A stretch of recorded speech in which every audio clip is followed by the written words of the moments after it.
Testing, testing. Yes, this is where it should be. Zoe? Zoe? Can you listen on? Okay, wait. So, but yeah, this works. I have the sound here. I just need to check in, somebody check in YouTube, so. But let's wait for Zoe to come back.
I'll start. It's going to take some time for me to show up on the recording, so I'm talking, and I'm actually going to show on the camera, so you would see when I'm supposed to talk. So I should be visible right now in the stream, and there is sound.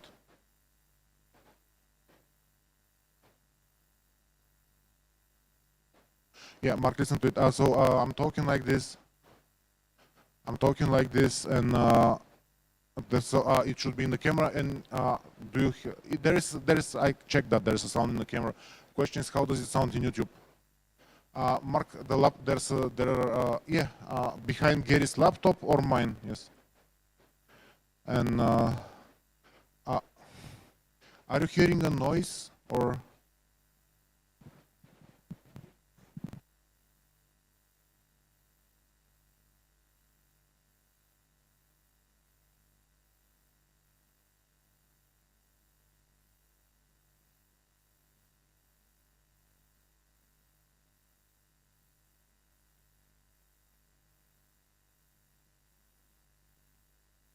Okay, I'm up and speaking. Do you hear any noise?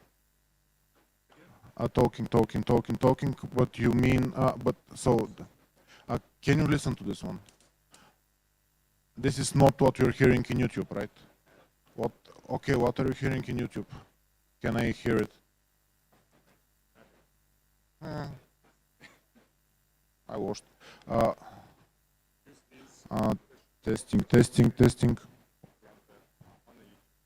No, this is so. This is no. And this now just said power off. Did I touch the wrong place or something? Like, use this stuff.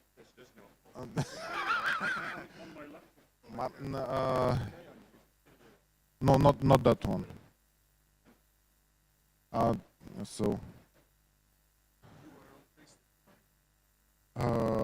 Yeah, you would have to send. You have to send the URL. You can do this in Matrix. Send the URL to Mark, so he can hear it.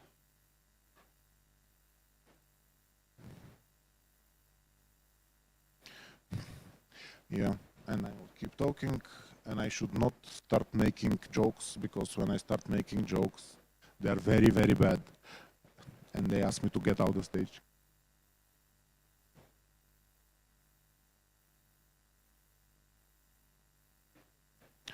Okay, I'll keep talking. Do you hear noise or something else? Is there testing, testing, testing, testing, testing, testing, testing, testing, testing? I don't hear anything. There is a crackle in it. Oh, yes, I hear this. This is clipping. There's a lot of clipping into this. No, this is the wrong rate.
Testing, testing, testing, testing, testing, testing. Come on. It takes 4 seconds for this to show up. So before the stream, it's okay. So the problem is the stream to the outside world, which I have to learn to. It's on YouTube.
Testing, testing, testing, testing, testing, testing, testing, testing, testing, testing, testing, testing, testing, 1 2 1 2 1 2, testing, studying, studying, testing, testing, testing, testing, testing, testing, testing, testing. Hello, hello, 1 2, hello, 1 2, testing, 1 2, hello, 1 2, hello, testing, 1 2. Can yeah. I'm testing 1 2. Can you hear it? No. Testing.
Eén champignonneke, tralalalala. Twee champignonnekes, tralalalala. Testing, testing, testing, testing, testing, testing, testing, testing, testing, testing, 1, 2, testing, 1, 2, testing, 1, 2. Testing 1 2 testing 1 2 testing 1 2 1 2 testing 1 2 testing testing 1 2. It's This is better, I think. Yeah, yeah.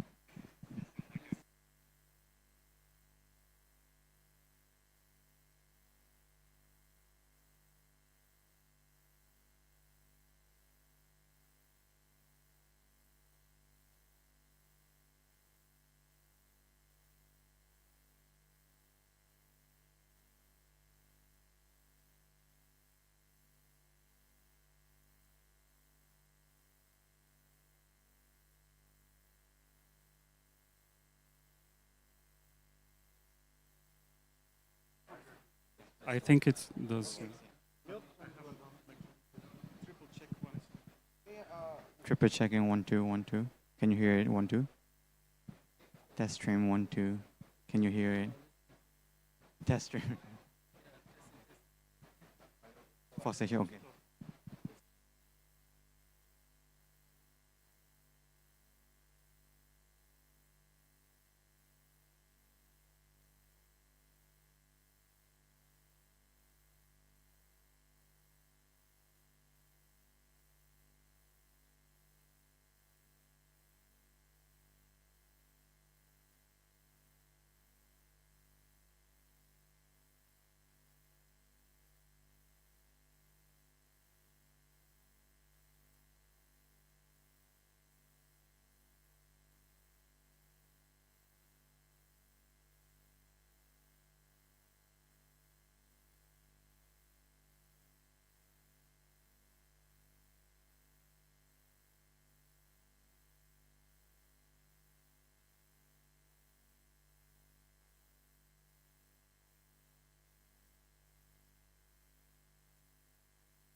Asia Summit 2025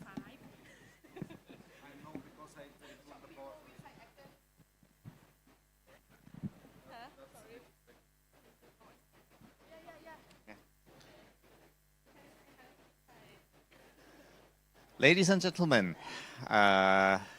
and alternative genders. The sessions are about to begin, so if you can please make your way into the room. And also, as is a community tradition, can you please come in front? Because as this is a community event, we would like to encourage all introverts to actually mix with your fellow humans, because we are about connecting people. So if you can please move in front. It's a Yeah. condition of entry. Yeah. Good คนไทย morning, ที่นั่งอยู่ข้าง everyone. หลังกรุณาย้ายมาข้างหน้าด้วยครับ Yeah. We would like to เอาเป็น see committee your event นะครับ faces, so please move in front. Yes. So there's still. Don't be shy. Yeah. Please move in front. We will start when there's no one left at the back. Looking at you, people in the back.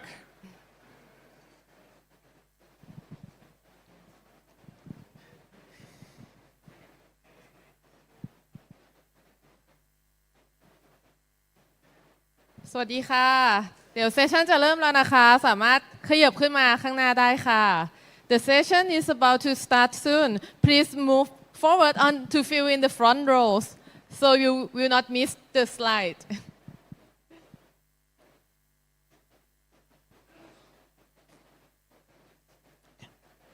Yes. There are still 4 people sitting in the back. Please feel Please free come. to join on the front rows. Please Thank come in you. front. The session will only start when the back 3 or 4 rows are empty. No pressure. Thank you everyone. And welcome to FOSSASIA Summit 2025. We will come again. We will see you shortly. Yeah. Thank you. Okay, thank you. The front rows are still free. Please feel free to sit in the front rows. Thank you.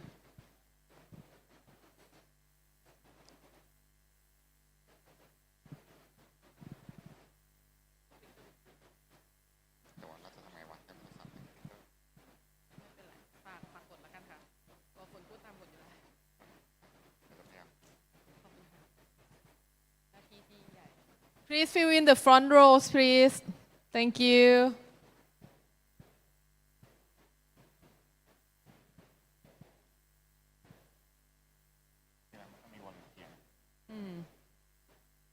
The front rows still have some seats. Yes, there are still seats available in the front row.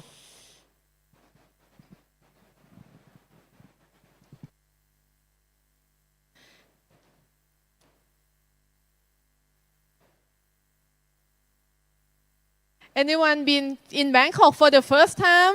Can you raise your hand? I want to see someone. Oh, welcome to Bangkok. Yeah, welcome to Bangkok.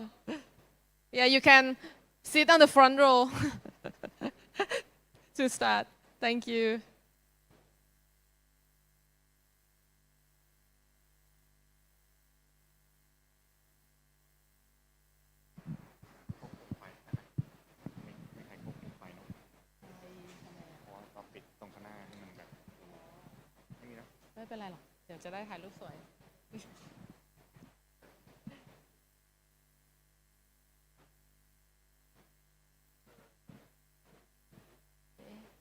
Oh, okay. You move this all to the front. Yeah. Okay, ถูกแล้วนะ Okay. And sponsor and me. Okay. ได้ Okay.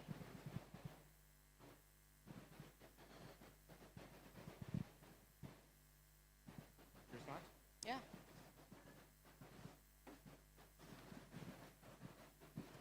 เทียบกับสวัสดีค่ะด้วย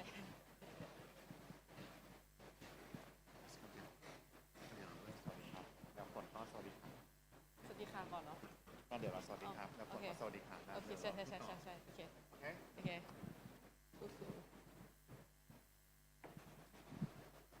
Okay. Um, again, thank you for coming. So, สวัสดีครับ สวัสดีค่ะ Good morning, everyone, and welcome to FOSSASIA 2025 here in Bangkok, Thailand. It is a great honor and joy to welcome everyone to the land of smiles. And we are so happy to see all the smiles today at the 16th edition of the FOSSASIA Summit. So this is an event that brings together innovation and inclusion, and we come together to celebrate the powers of open source. And this is one reason why I love this event, and I've been going back year after year for at least 7 years now.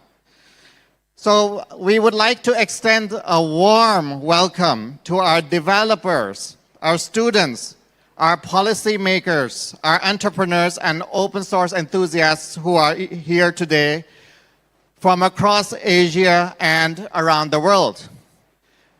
Now, briefly, this would not be possible without our sponsors, of course.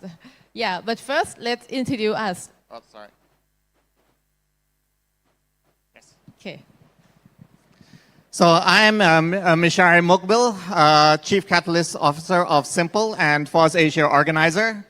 Yeah,ฝน กมลพันธ์ ลิ้วประเสริฐ I'm a data team lead at IMED. I'm also FOSSASIA organizer. Please come and say hi to us throughout the day. We'd love to meet you all. Yeah. So, our sponsors. Yeah, the event couldn't happen without our previous sponsor here. Thank you for the golden sponsor, ARM, True Digital Park, and Big Data Institute. For the PG Day sponsor. And up next, Sorry. for the PG Day sponsor, thank you AWS and Fujitsu. Next is our silver sponsors, Google, EventPop, Mercari, TIDB, and The Engineer. And then we have the event essential sponsors, Only Office, OpenTech, ExpressVPN, NBTC, Simple, our media partners,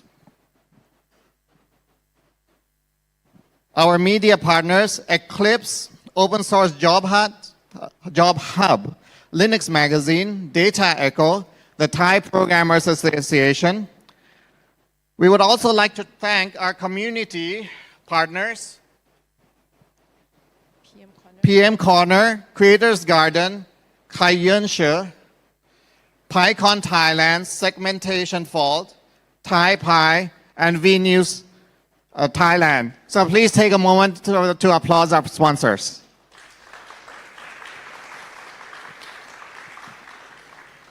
Thank you very much. So before we begin, can we take just 1 minute? Please turn to the person next to you who you don't know, introduce yourself, and tell them what you love about open source. In front of you, behind you, above you, below. Below.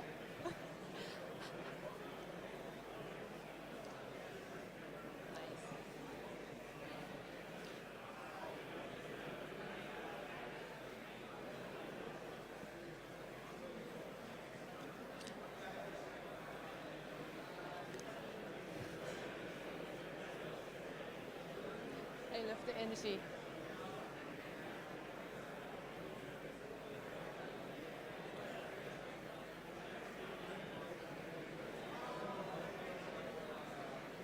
Okay. I love the energy of this hall right now. Yeah. This is the energy of community. Yeah. And I love this picture above here, seeing all of you connect to each other. Yeah, thank you very much. Thank you. Okay. And we can continue after the session. Yes. Yeah. Well, thank you very much, everyone. Yeah. Okay. So over to you, Phon. Yeah. Today, we stand before you not just a representative of Thailand's tech communities, but as a fellow open source believer. I share you in your excitement the excitement of seeing Bangkok become a hub of open technology this week, of seeing Thai developers collaborate with international experts, and of witnessing new ideas spark into life. In the next 15 minutes, we want to explore why FOSSASIA and open source matter so deeply for Thailand and for all of us.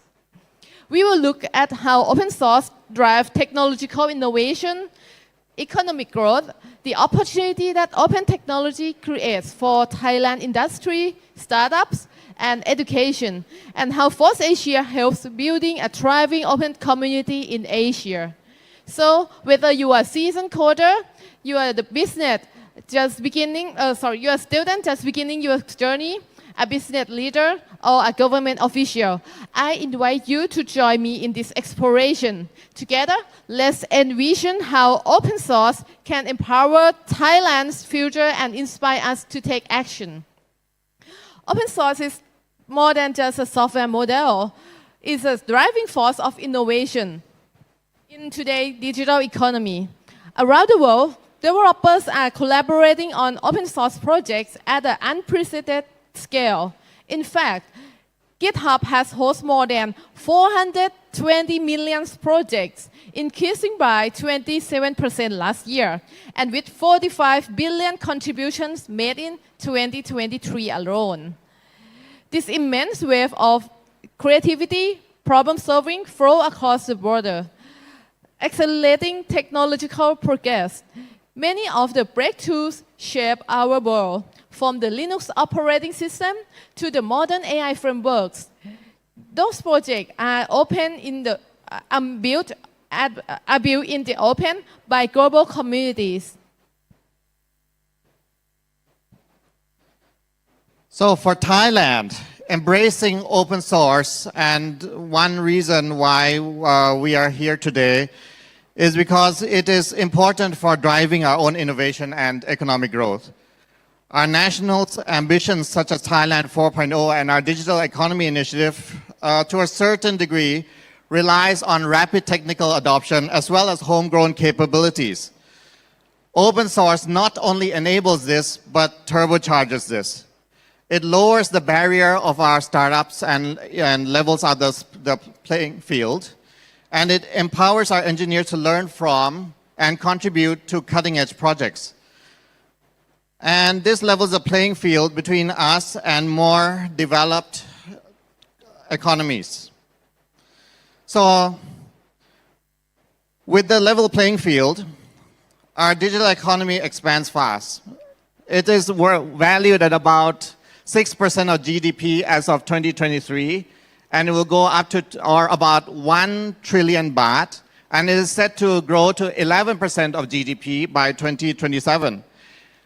Open source is a major catalyst for this. Without the open source tools that we have, the community, this would not be possible. It allows us to innovate faster, more affordably with local control. So how much of a catalyst, some may ask? In 2018, the EU public and private sectors invested over 1 billion euros in open source development.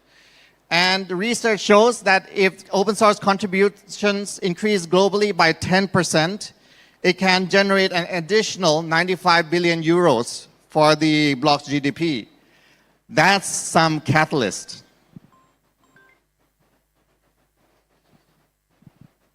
The other issue we face as a relatively small country is about digital sovereignty. The idea that Thailand should control its own digital destiny.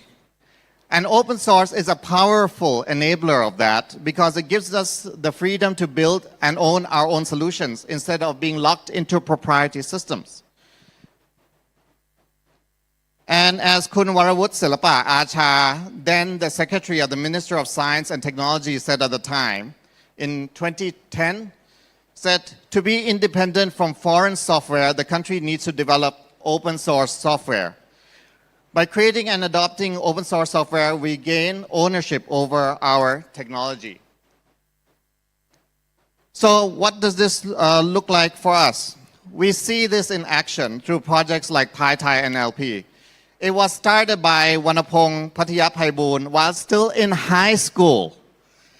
He said he started this project because he didn't want the Thai language to disappear from the internet because computers can't understand it. His initiative helps computers understand the Thai language and forms the cornerstone of many projects that requires computers to understand and comprehend the language. NECTEC, AIIT, NSTDA, and others have also recently launched Open Thai GPT and Open Thai language AI models so we can advance AI on our own terms. The goal is to build local expertise and avoid over-reliance on foreign providers. These projects are perfect examples of how open collaboration secures our digital future. Another incredible strength of open source is its spirit of collaboration. It brings people together to solve problems. For example, an open source project, a university student can work alongside with an experienced developer at a company. A government IT official can exchange ideas with a startup founder. Open collaboration breaks down the silos and borders, creating one inclusive tech ecosystem where everyone contributes is welcome. This inclusivity is vital for a diverse region like us. Our open source provides common ground beyond language and culture. When we collaborate openly, innovation is democratized, no longer confined in the big tech corporation or top-tier labs, but accessible to everyone and anyone with passion and skill. Such an ecosystem benefits developers, businesses, policymakers alike. Developers gain mentorship in real-world experience, making a bigger impact than they could alone. Businesses have realized that collaboration can be more powerful than working in isolation. Over 30% of Fortune Top 100 companies have open source program offices to engage with open source communities. By contributing to open source projects, companies innovate faster and reduce the cost for themselves. Therefore, open source adoption is now mainstream. Once national agencies engage with open projects, our public services will become more effective and inclusive.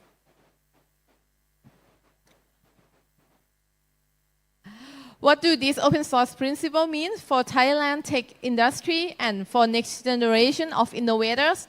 In short, a world of opportunity. In Thailand, tech companies and startups, open source offer the springboard to success. By building on open platforms and libraries, startups can develop products faster and more cost effectively. They can stand on the shoulder of global tech open source giants, whether leveraging an open cloud framework, an AI library, or a popular mobile operating system. Many Asian success stories underscore this. For example, across the Asian, Grab using the open source to support their infrastructure and build a super app. Or an Indonesian government modernizing the treasury service by migrating to open source platform. Embracing the open technology can likewise make the Thai businesses more agile and innovative, and connect them worldwide community to developers. For our students and university, open source is a gateway to hands-on learning and global collaboration. Contributing to an open source project is like a real-world internship. Students gain practical coding and teamwork skills that no textbook alone can teach. We are proud that Thai youth are increasingly active in open source. Last year, nearly 64% of FOSSASIA Summit attendees were students and young developers. A testament to be about the next generation enthusiasm. FOSSASIA own Code Heat coding contest engaged young talents across the world, including Asia region and Thailand.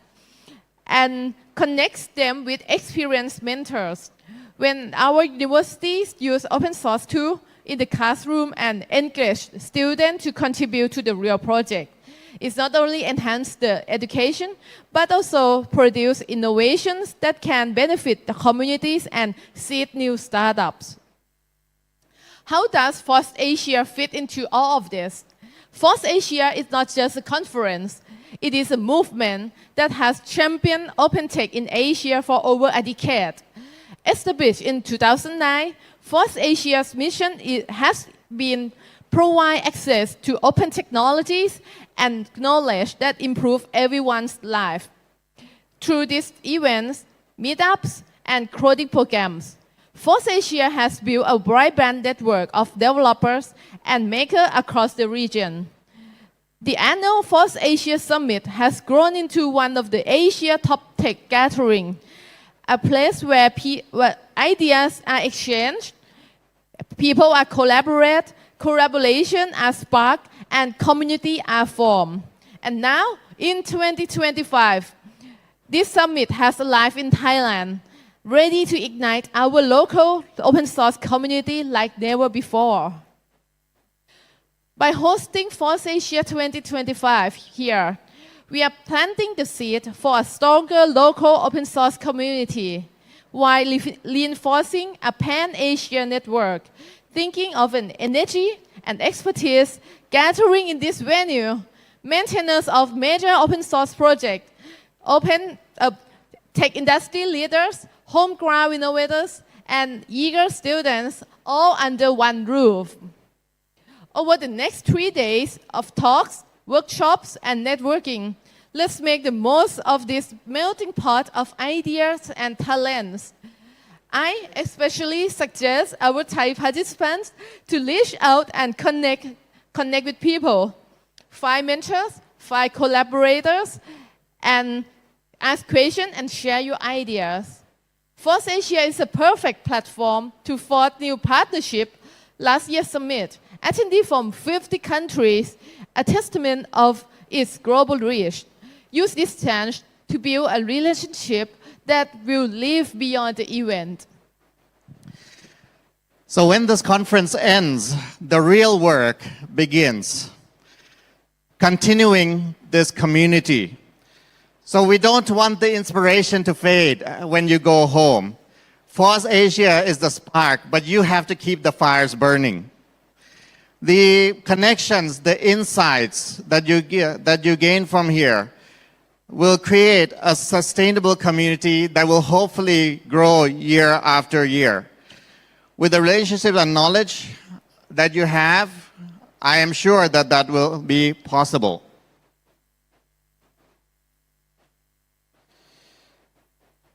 So we are here to show that Thailand is ready to be the leader in open technology. We have the talent, we have the technologies, we have the ideas, and now we have this community united by a common passion. So the themes we have discussed, innovation, inclusion, opportunities, is important to us. And they all point to one thing. Open source is our pathway to a brighter future for Thailand and for Asia. But a path means nothing if we don't walk it. So here's my challenge and invitation to you. Let's take what we have learned and turn it into action. Let's each commit to contribute, collaborate, and champion open source when we have it. We contribute to open source after we go back. You can work on a project, improve documentation, organize a meetup. There are many, many possibilities that you will learn about here in the conference. You can collaborate. If you are in government, you can engage with open source civic tech groups. If you are an academic or an organization, you can engage with open source initiatives. Meet from different countries and backgrounds. Great ideas are born when diverse minds unite. So carry this collaboration spirit with you when you return. Last but not least, please champion open source in your organization. try to explain to your higher ups about why it is important. Take some of the ideas from here. Learn why open source is important from one another. Encourage your team to participate in open source projects. You can even take baby steps by starting with inner source projects in your organization. If you are a policy maker here today, please push for policies that support open data, open standards, and the use of open source technology. By championing openness, you can create an environment where innovation thrives for everyone. So please finally remember that the future of technology is ours to shape. Thank you, all of you, for being here and bringing your passions and ideas. Welcome once again to FOSSASIA 2025 in Thailand.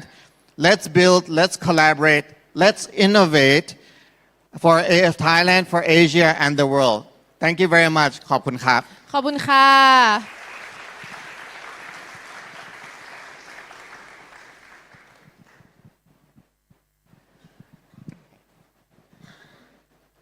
We will just take a minute to set up.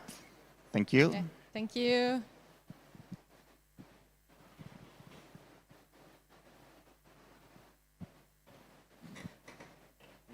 Still in front of Central World.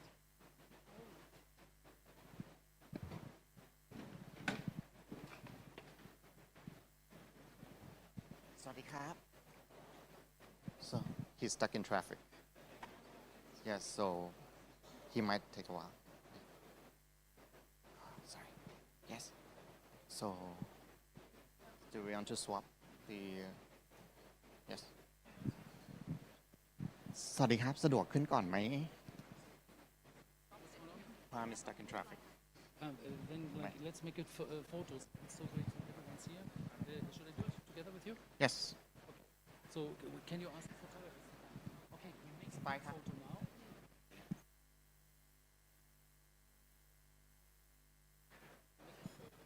Okay, everyone. Our next session, and I warned you in the speakers channel, right, not to underestimate the traffic in Thailand. Our next speaker is unfortunately stuck in traffic.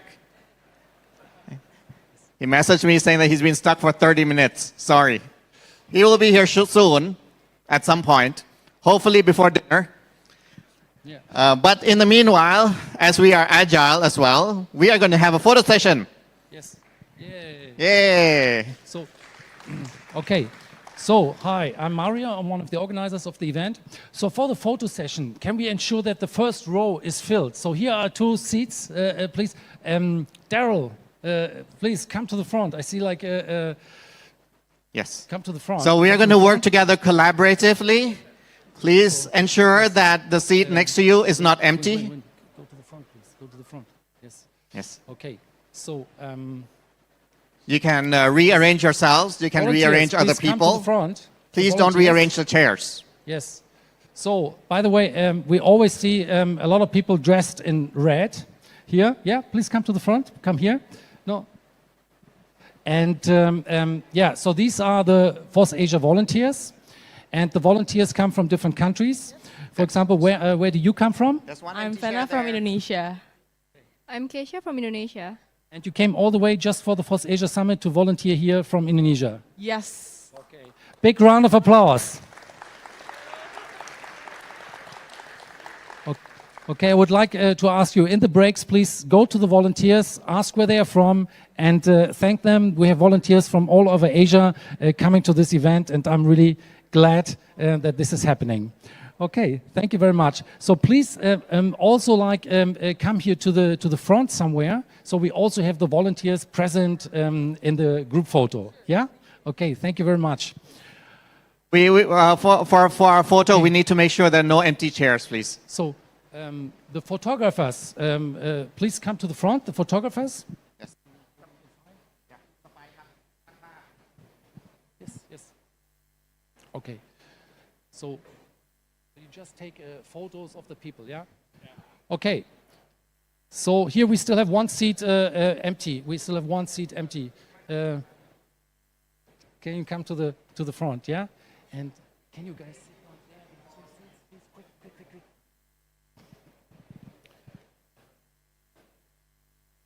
Okay, good. Yes. Cool. Okay. Can you feel the front seat? Yeah. Sit there?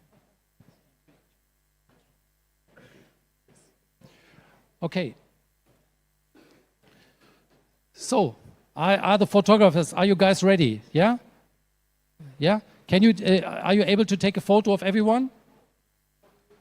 Yes, the entire room. Yeah. Okay, cool. So we're all good. Can you move like one over? And I also sit here. Yes. Okay. So, are you guys ready? Are you fresh already, or is it too early for you? Then maybe let's go out, or maybe we take the photo. Okay. Yeah. Okay. So, everyone here, the photographers are ready. Okay, so let's say hello from Bangkok. This is the first year in Bangkok for the FOSSASIA Summit, so we are all very glad to be here. Let's say hello from Bangkok, and let's say hello from Bangkok, hello. Well, I can hear that a little bit louder. Hello from Bangkok. Hi from Bangkok. Sawadee-ka. Hello from Bangkok. Okay, and now everyone stand up and say with both hands, hi from Bangkok. 1, 2, 3.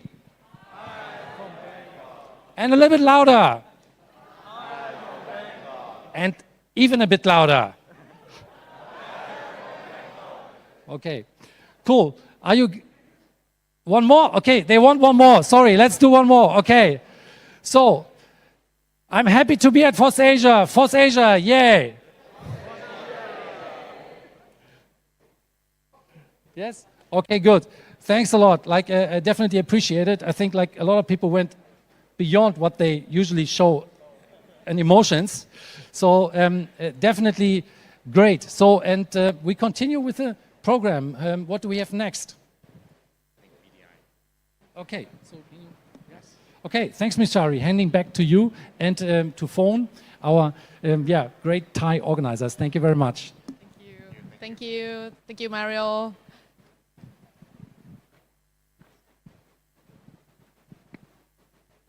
All right, next up พร้อมไหมครับสไลด์โหลดหรือยัง Okay, so up next is Big Data Institute. Yeah, we are swapping the lineup. Hello.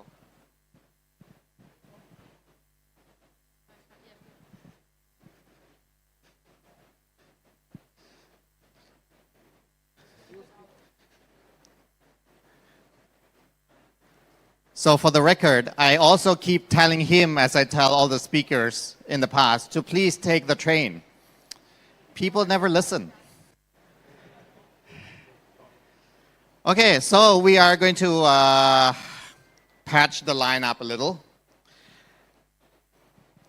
Next up, please join me in welcoming Dr. Tirani Achalakun, the President and CEO of the Big Data Institute. She will be giving a talk titled Empowering Thailand with Open Source AI, the Vision and Impact of Thai LLMs. Please give a round of applause to Dr. Tirani. Good morning. So a little bit of switching of the queue. Let's wait for some few seconds when they're trying to get my slides ready. My name is Tirani Achalakun, and I'm probably one of the few speakers who actually come from government agencies. Let me introduce myself a little bit. I was a professor for some 20 years, and then I decided to move to be the president and CEO of Big Data Institute, which is the newly public organization under Ministry of Digital Economy and Society. Public organizations mean that we are government, but not exactly government. It's a little bit hard to explain. But we are funded by bureau budget. So we're basically government. Can I have the clicker? ทำไมมันมีเส้นนะ Thank you. I don't know why the slides have lines, but let's introduce ourselves a little bit. This is our team. I mean, BDI or Big Data Institute right now have about 180 people under us, under me. And then they are 80% of them are actually data scientists, data engineer, cloud engineer, AI engineer, and such, developer. So open source is important to us because we are like a government startup where a lot of young people are working on data science code and stuff. And right now AI become one of the key that we're interested in. This is our missions. We do mainly three things. One is the big project is big data integration and governance. We do a lot of data integrations in healthcare, in tourism and others. And we also take requests and provide analytic service for government agencies and a little bit of private agencies. The second thing that we do is called bridge. We bridge the gap between provider and consumers related to big data and AI technology, meaning that we trying to build ecosystem, preferably open source ecosystems where freelance provider, system integrator, and other can meet with consumers, which is our SMEs who cannot pay big bucks to spend on analytics. So that's the second thing. And the last one is built project is we are believe in micro credential, like micro courses, so we can customize courses towards different learning path for different career path, basically. So this is what BDI do. Let me jump into our focus, our three focuses this year and next year, and probably like the next few years. The first one is we are building what we call a national big data platform, meaning that we're trying to integrate and link government data together and then provide services for both government and private to use it, both as file server for training of AI and second for using for analytics and policy designs of government. We call the platform D2. Data Integration Intelligence, D2. Right now, it's in the process of making, meaning that we've been operating for some years. Big Data is actually founded 18 months ago, but before that, we are a business unit under Department of Promotion, digital promotion agencies. So then we start working with probably like over 100 government agencies. So we have a few data that we have. So we just started this year, and next year we'll have our first investment from government to do like D2 for real. Other than that, we also do the link series of data integration like travel link, health link, environmental link, and provincial data platform for public sectors across the country. So that's what we do. Health link means that we allowed health records to go from hospital A to hospital B without you having to carry things. So basically automate that. Travel link is we gathered information from government agencies like immigrations, like Tourism Authority, Ministry of Tourism and Transport, these people, and then consolidate the data and then push into a dashboard and then present it to private sector to use. And we have a lot of users on that platform. NV-Link or Environmental Link is where we start looking into PM 2.5. We were asked to do that. And then we start linking data from different departments to do the same things. So these are our, one of our focus. But the talk, so this is the architect in a very broad overview, meaning that we integrate data from sectorial platform. We didn't implement all the sectorial platform. We did Travel Link, Health Link, and Envy Link, but like water management is done by other agencies. We also link with them. So first we link with that, and then government data. Some of the government agencies have their APIs, their own services that we can do request response. And then we also gather some files that we have, staging the data into our lakehouse, cataloging the data, and then services in open data we send to digital government agencies for public, for people to use. We also do dashboard, raw data, only for government for now. And then some of the old data are used as tools for education. So this is basically framework.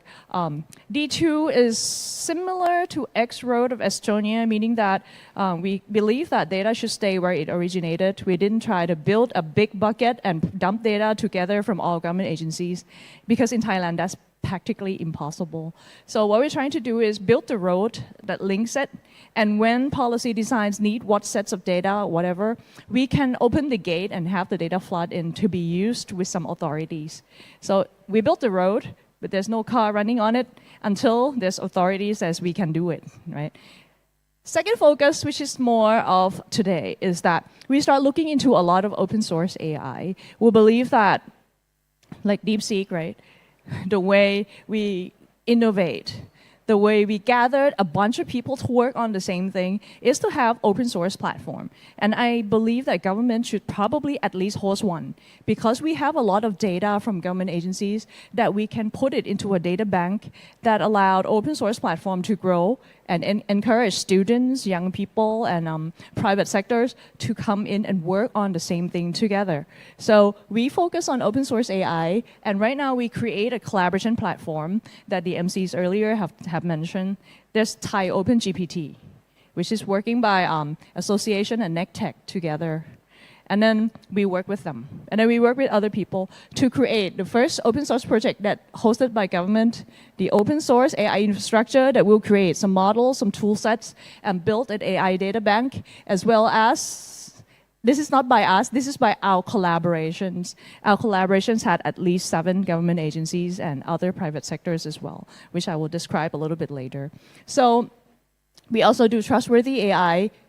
We is not BDI. I think Trustworthy AI is working on by NECTEC and EDA together under Ministry of Digital Economy and Ministry of, very long name, Science, Technology, Innovation, Higher Education, that ministry. We work together, and NECTEC is also working on AI testing lab, meaning that AI governance can be carried out in some sectors once we have the expert to test the AI models and other things. So these are sort of like a plan that we work with our collaborators, but the first year we focus on the red part, which is we are trying to have an open source AI infrastructure, some AI data banks, and then we try to, for each ministry to have their own open source platform.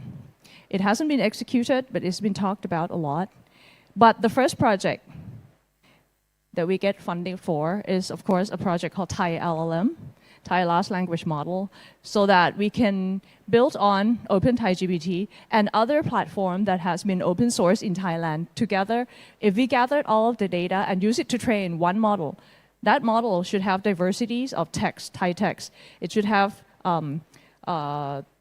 quantity of text.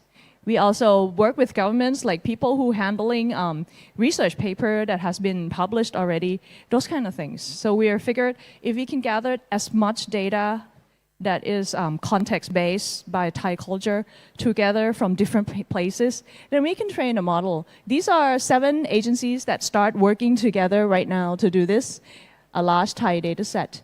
This is the second tier, meaning that ecosystem in Thailand is not just us 7 organizations from government, also others that works on AI and open source.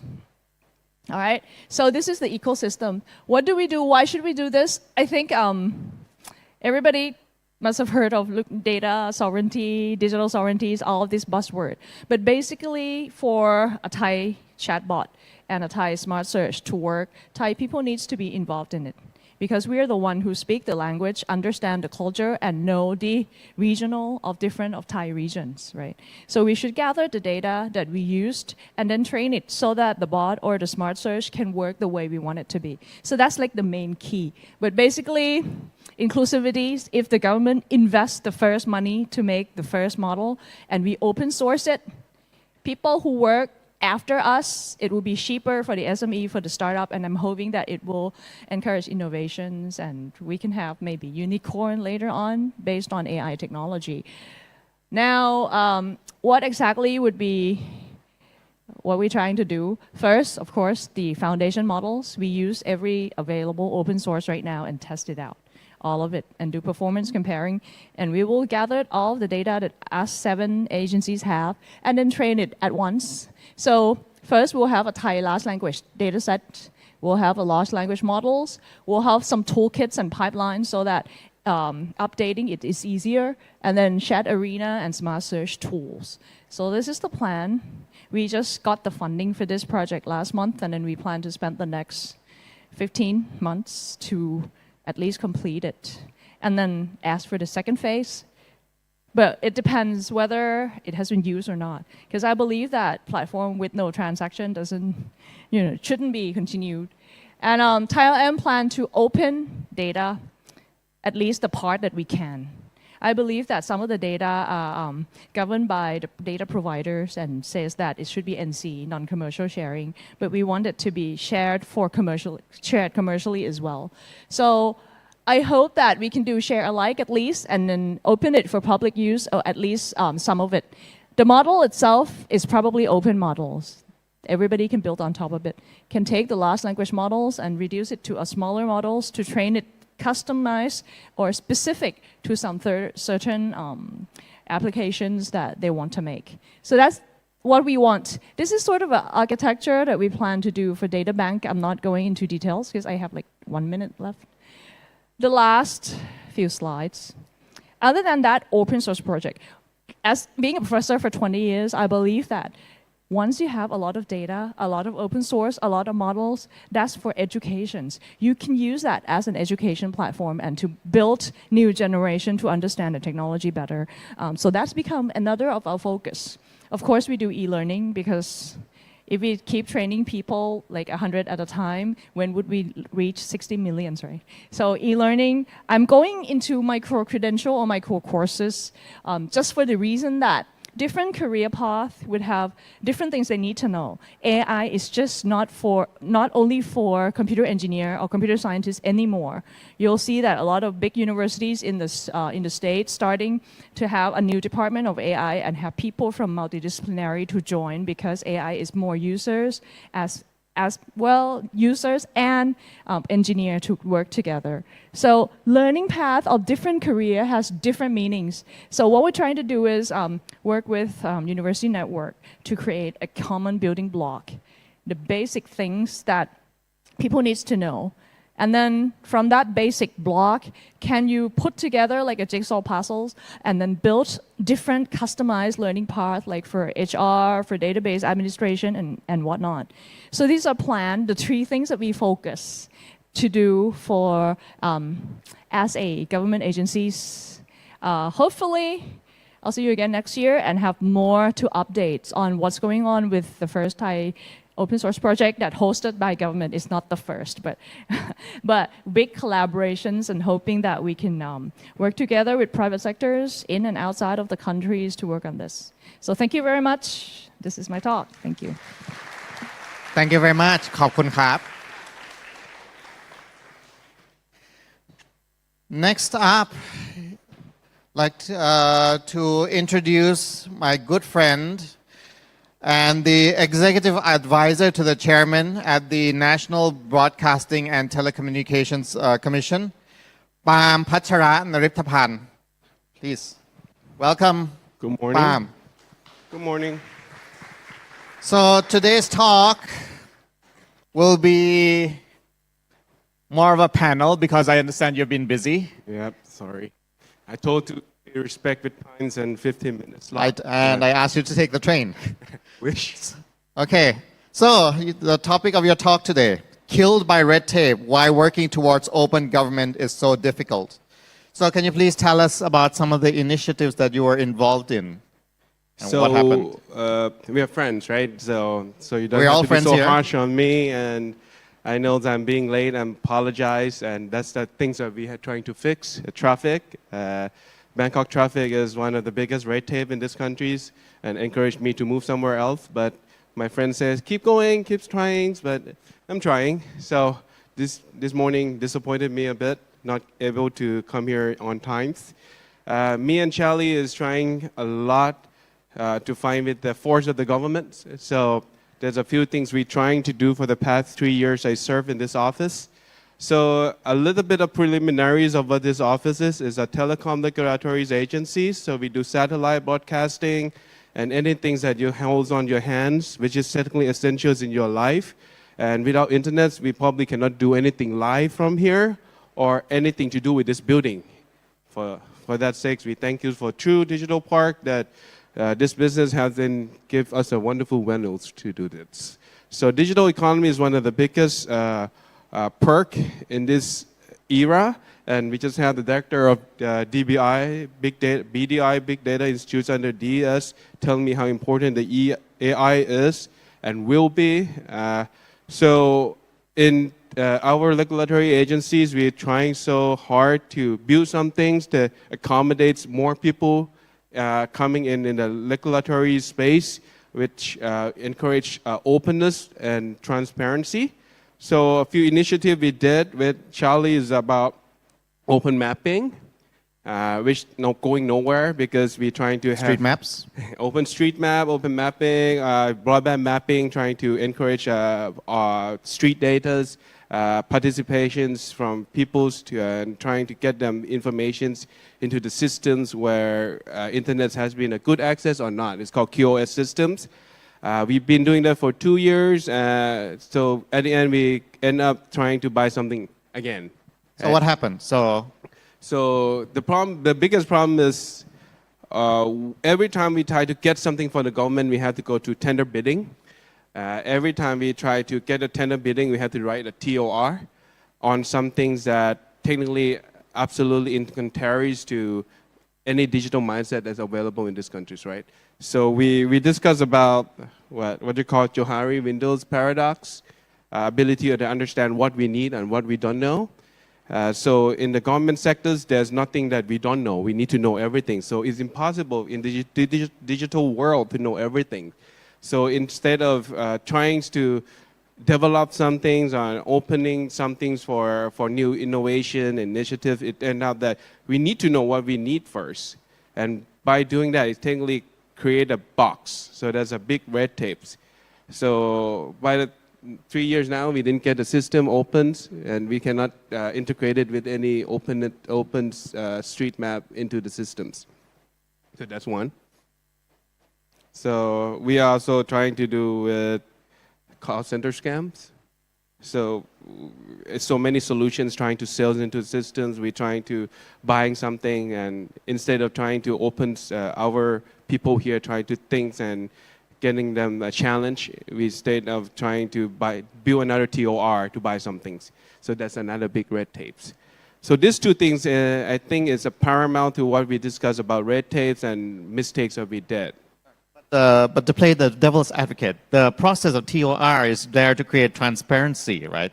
And to root out corruption. We create a level playing field where anyone can come in. That's what we thought, right? So when you go back to the theories of digital mindset and digital leaderships, the problem is rigid TOR is you need to have to know everything, that you have to have a foresight of what you need. You have 12 years of writing it, another 6 months of asking public knowledge, which we never change anything because we already thought we know what we already want. And then we assume that that thing's going to work. So in our digital systems and digital mindset, we develop as we go, right? We build it, we fix it, and we try to make it better. But in purchasing something, the government expects to buy something that is fully useful, and that's it, right? It has to be complete, and it's done. There's no further development, there's no room to improvement, and there's no room for even updates, right? And you know that that's not going to work. So can we not have open in the TOR, enforcing a license? Well, that is something that you have to put into the mindset of the protocol. But the protocol is ephemeral, right? It's almost impossible to work with the budget bureaus to understand what the openness and updating availabilities that is, right? Just to create another rate tape. So buying a subscription is still not availabilities, right? So we need to buy a solutions. So just the solution itself is already contradicts on how our mindset work, right? We develop some things, it's not going to be full solution. We have to address the problems. And the problems come up in our worlds almost every single second, right? We have to address all the problems. We do it every single 15 minutes, and we try to update it, patch it all the times. But the solutions is a definite word explaining that is done, is solutions. So buying a solutions is what government's prime target and task, not something that can be open for debate and discussions.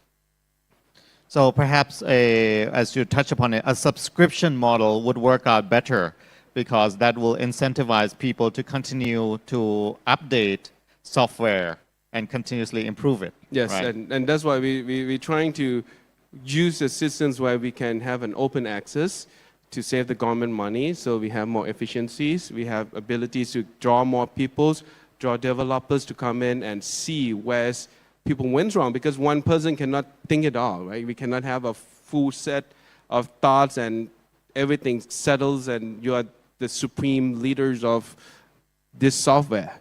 It's impossible. We have a teams of developers, thousands and thousands of them, and you know that we still have so many problems that's going on. X have different patching problems just recently with DDoS, right? So it's the mindset and the mindset and the red tape the government has is technically contradicting. How to change that, how to shift that. We know the mistakes, we're trying to do it, or maybe it's just a chimera of we believe the government can adjust. So that's what the tech companies keep saying, that the government is no longer valid because they cannot adapt, they cannot govern, they cannot even understand what it is that the current needs right now for the people. Thank you for your very candid remarks. So we have 5 minutes left. So what do you think is the the solution? Any brief thoughts that you would like to share? So, like I said, we are trying. So we're gonna keep trying. Me and Charlie's gonna keep trying. And while we're trying, we feel tired. We might feel exhausted, but we always got something new to do, right? So one of the things that we're going to do, let's say our next big thing, is to create an AI tutors to see how we are using availability resources with openness to access those resources and develop something for society. So we're going to try doing the AI tutors at some of our internet centers, suburbs, and see if our solutions can help the governments adjusting themselves or changing the education system in the way we want it to. For those two kids sitting right there. Thank you very much, Pam. So Pam is a relatively old friend of mine, and his thinking is unconventional within the context of the Thai government. So I think that it's something that for many people, it may be the first time that you have heard about what kind of challenges one faces working from within government, trying to instill change. So I hope you keep this in mind when you meet people from BDI, when you meet people from NBTC as you go around. Please offer your ideas, your experience working on software development projects, processes, and see if you can have discussions about how to improve things. And maybe something interesting will come out of it. Yeah, I agree. I mean, give us some empathy, knowing that we have so much restriction to do. We try to be open, we try to find a way, and sometimes we're not that idiot. We know what we are trying to fix, but we just can't fix it. We need the force of natures, we have the force of peoples to change the whole thing. So I thank you for the stage, and I know that I'm being late, I apologize, and I hope Charlie and I can fix the traffic in a few years, but you know, he tried to make me ride a bike, I can't. Take the train, my friend. I keep telling you. Thank you. It's Thank you very fixed. much. All right, please, a round of applause for our Pam. Thank you.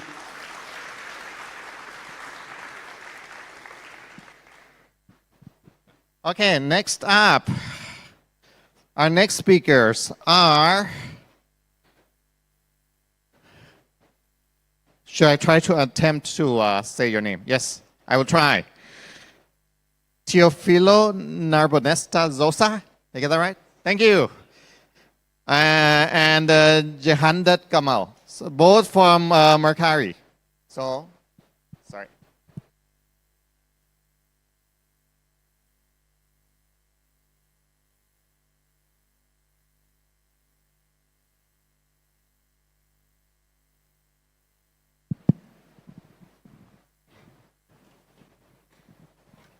All right. So a round of applause for our next speakers.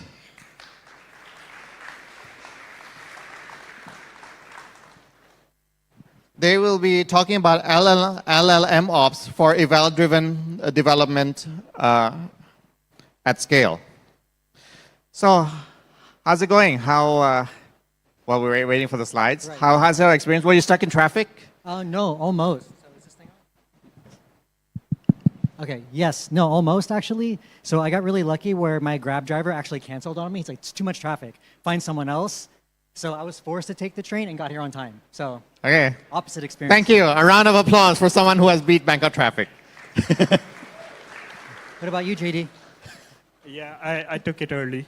But Okay, so he was smart in take the both train. ways. Yes. Thank you. So, without any further delay, your slides are on. Thank you very much. Thanks, Mashari. Appreciate it. Thank you. Yeah, thanks everyone. So Amazing stuff so far. I'm so looking forward to all the sessions, except this one. So yeah, I'm Tio. This is JD. We're on Mercari's AI LLM team. And I guess we're going to be going into a little bit more technical of a topic for the morning. This one is, again, sorry. This one is, hopefully this is better. This one is LLM ops for eval-driven development at scale. Not as unapproachable as it sounds. I'll get into that in a second. Before that, I wanted to start off with a quick intro and then what Gen AI development actually looks like, what it means to like develop at scale. And also, I'm going to hand it off to JD at that point where he can get into the details of how we at Mercari are doing LLM, Gen AI specifically. And then we're going to go into what LLM ops for the two major demographics we've identified in, closer? Good? Better? Louder. So both closer and louder. Okay. So everyone always tells me I'm really loud, so maybe I'm being too meek. So I'll go like back to normal. I'll be really, really loud. Mari, good? Even better? Louder. Okay. Okay. So then we're going to get into LLM ops for developers and SMEs, which we've identified in hindsight are the most important people, SMEs specifically, right? Because we all have Gen AI apps for different use cases. And so we wanted to emphasize that LLM ops isn't just for developers, it's for the whole team. And then finally, in keeping with the theme of the conference, is open source, evals at scale, even past this company. What does that look like in connection with the broader community? And so a quick introduction of Mercari specifically. We are Japan's largest C2C e-commerce marketplace. We have about 1 in 4 adults in Japan are on our marketplace app. And we have over 13 years of existence, over 3 billion items in our catalog at this point. And just last year alone, again, for scale, of what we mean by scale, is that we moved about $6.5 billion in merchandise across our platform in just the last year alone. And so now, what is Gen AI at scale? In general, before I get into that, let's talk about Gen AI development specifically. And so it's really similar to classic machine learning, where you have 3 primary components. You have a model. In this case, because most people aren't foundation model building companies, we usually think of like the fine-tuned model that is developed and released to everybody else, whether that's through API or open weights or things like that. And so again, it's OpenAI, Anthropic, or maybe your own custom fine-tuned model locally. It all doesn't matter. As long as you have a model out there, this is what we think of when we say the model aspect. And then data. And so data, again, traditionally for classic machine learning, it's like what goes into the model to make the model good, to train it, essentially. Since the model is already trained, when we say data, we mean more of like what goes in at inference time. So things like user input, few-shot prompting, some examples we give in the prompt to ground the model output, in addition to some dynamic like RAG-based document retrieval. And then we have evaluation. Again, not at training time, but at evaluation time, inference time. You have manual judgments, what the community calls these days vibe checks, where you look at it, feels right, and then you have something that's a little more automated and standardized. We can use an LLM to codify these judgments and run them at scale on large data sets. And then you have automated metrics, which are things that are a little faster to run. And all of 3 of these things, JD will get into in more detail in his section of the talk. And so a good way of looking at it is with those 3 dimensions. A lot of people take these different approaches to developing with AI. You have the model-centric approach, which is the classic approach. In Gen AI development of taking like a prompt, like prompt engineering, and saying, with what I can give to the model, how can I make the output better? And then you also have the data side. So, okay, let's just pretend I have a really good prompt. What data can I put in? How can I build a better RAG system in order to make my model have, or I guess my application output better output? And then you have evaluations, which are usually considered at the very end.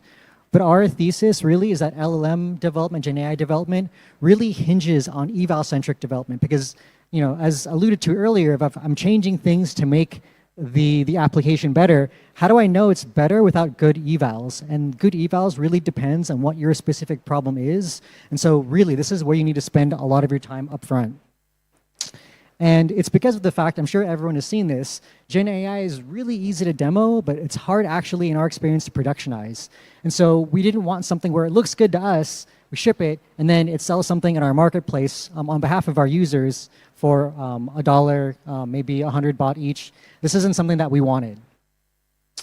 And the thing is, to enable, evals are an enabler, right? It helps you build, like, so that when you build evals, you're essentially building the thing that helps you build the thing. So with these general reasoning models, these general capability models, evals will help you make sure that you're fine-tuning it exactly for your problem at hand.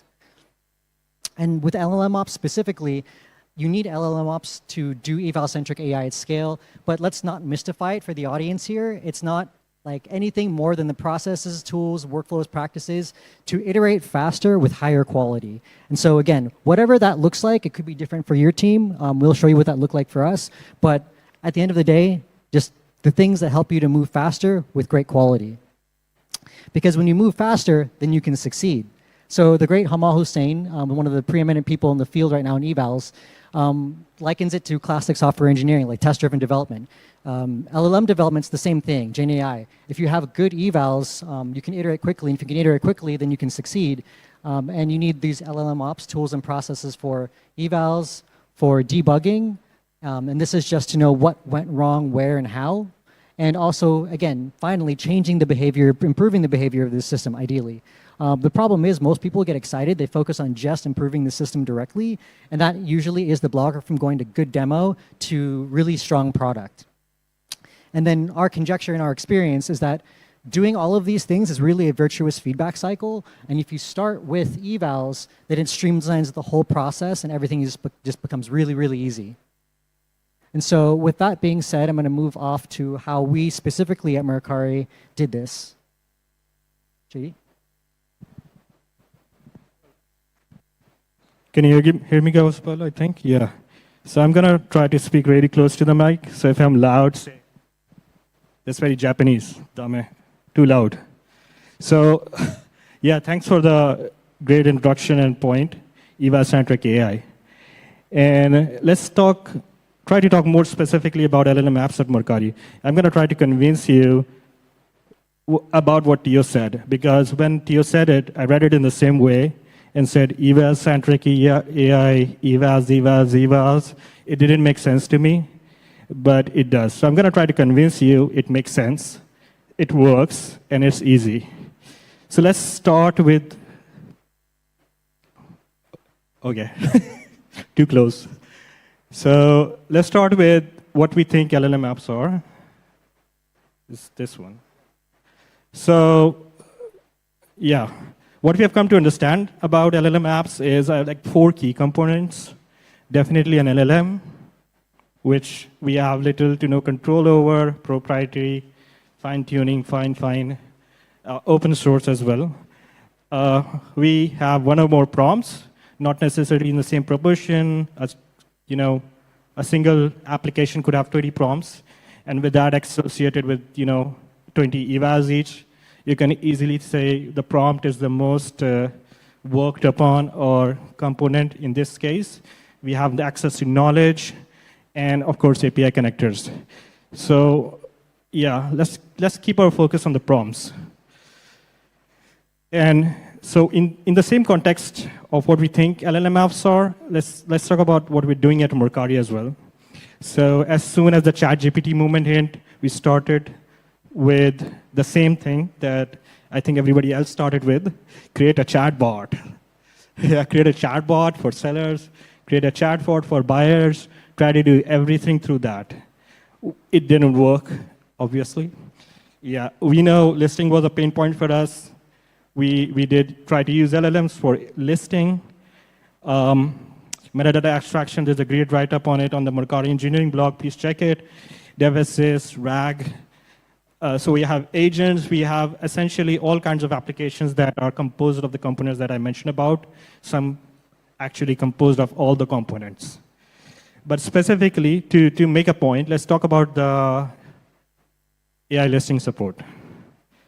And the reason for it is was the most successful one. And you might be wondering, what components does this AI listing support has?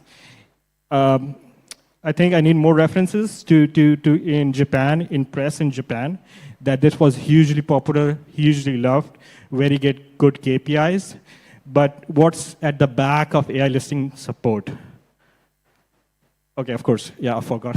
So let's like what AI listing support looks like. So just select some photos that you already took and select a category that was suggested by other ML models, and bam. You get a good, nice title description. Price was suggested by another ML model that we already used. And let's talk about what's at the back of AI listing support. It's a single prompt. I guess everybody except me is easy to believe. It's a single prompt. It's complicated, it's long, and legal told me that, okay, this is okay to use. But so let's try to walk through what it has. It has input of images and a category, specifically prompt, and it outputs title, description, and item attributes through function calling and through a very detailed system prompt.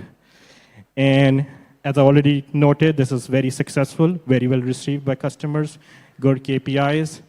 It's simple. It's also expensive. It's costing us, should I tell, 50,000? 50, okay, lot of money. And what the key point is, Mercari has lots of data. We have good data. We have good data practices, hopefully. And so we were able to do this. But it wasn't straightforward. And how we reached to this first version, I was hoping I had a laser pointer here, and this is the credit of 2 awesome engineers on our team. And so, of course, we start like everyone, ad hoc, create a prompt. Simple, no debates there. But, try with 10, 20, 30 examples, get to a point you're okay, share with other developers, get more feedback, type prompt engineering techniques, scoring, tree, etc., graph. And when you're there, we were stuck. Okay, we think it's a good prompt. Our developers think it's a good prompt. But what do stakeholders think? They don't want legal issues. I think Theo showed a good example. Mercari Japan has very good reputation of, these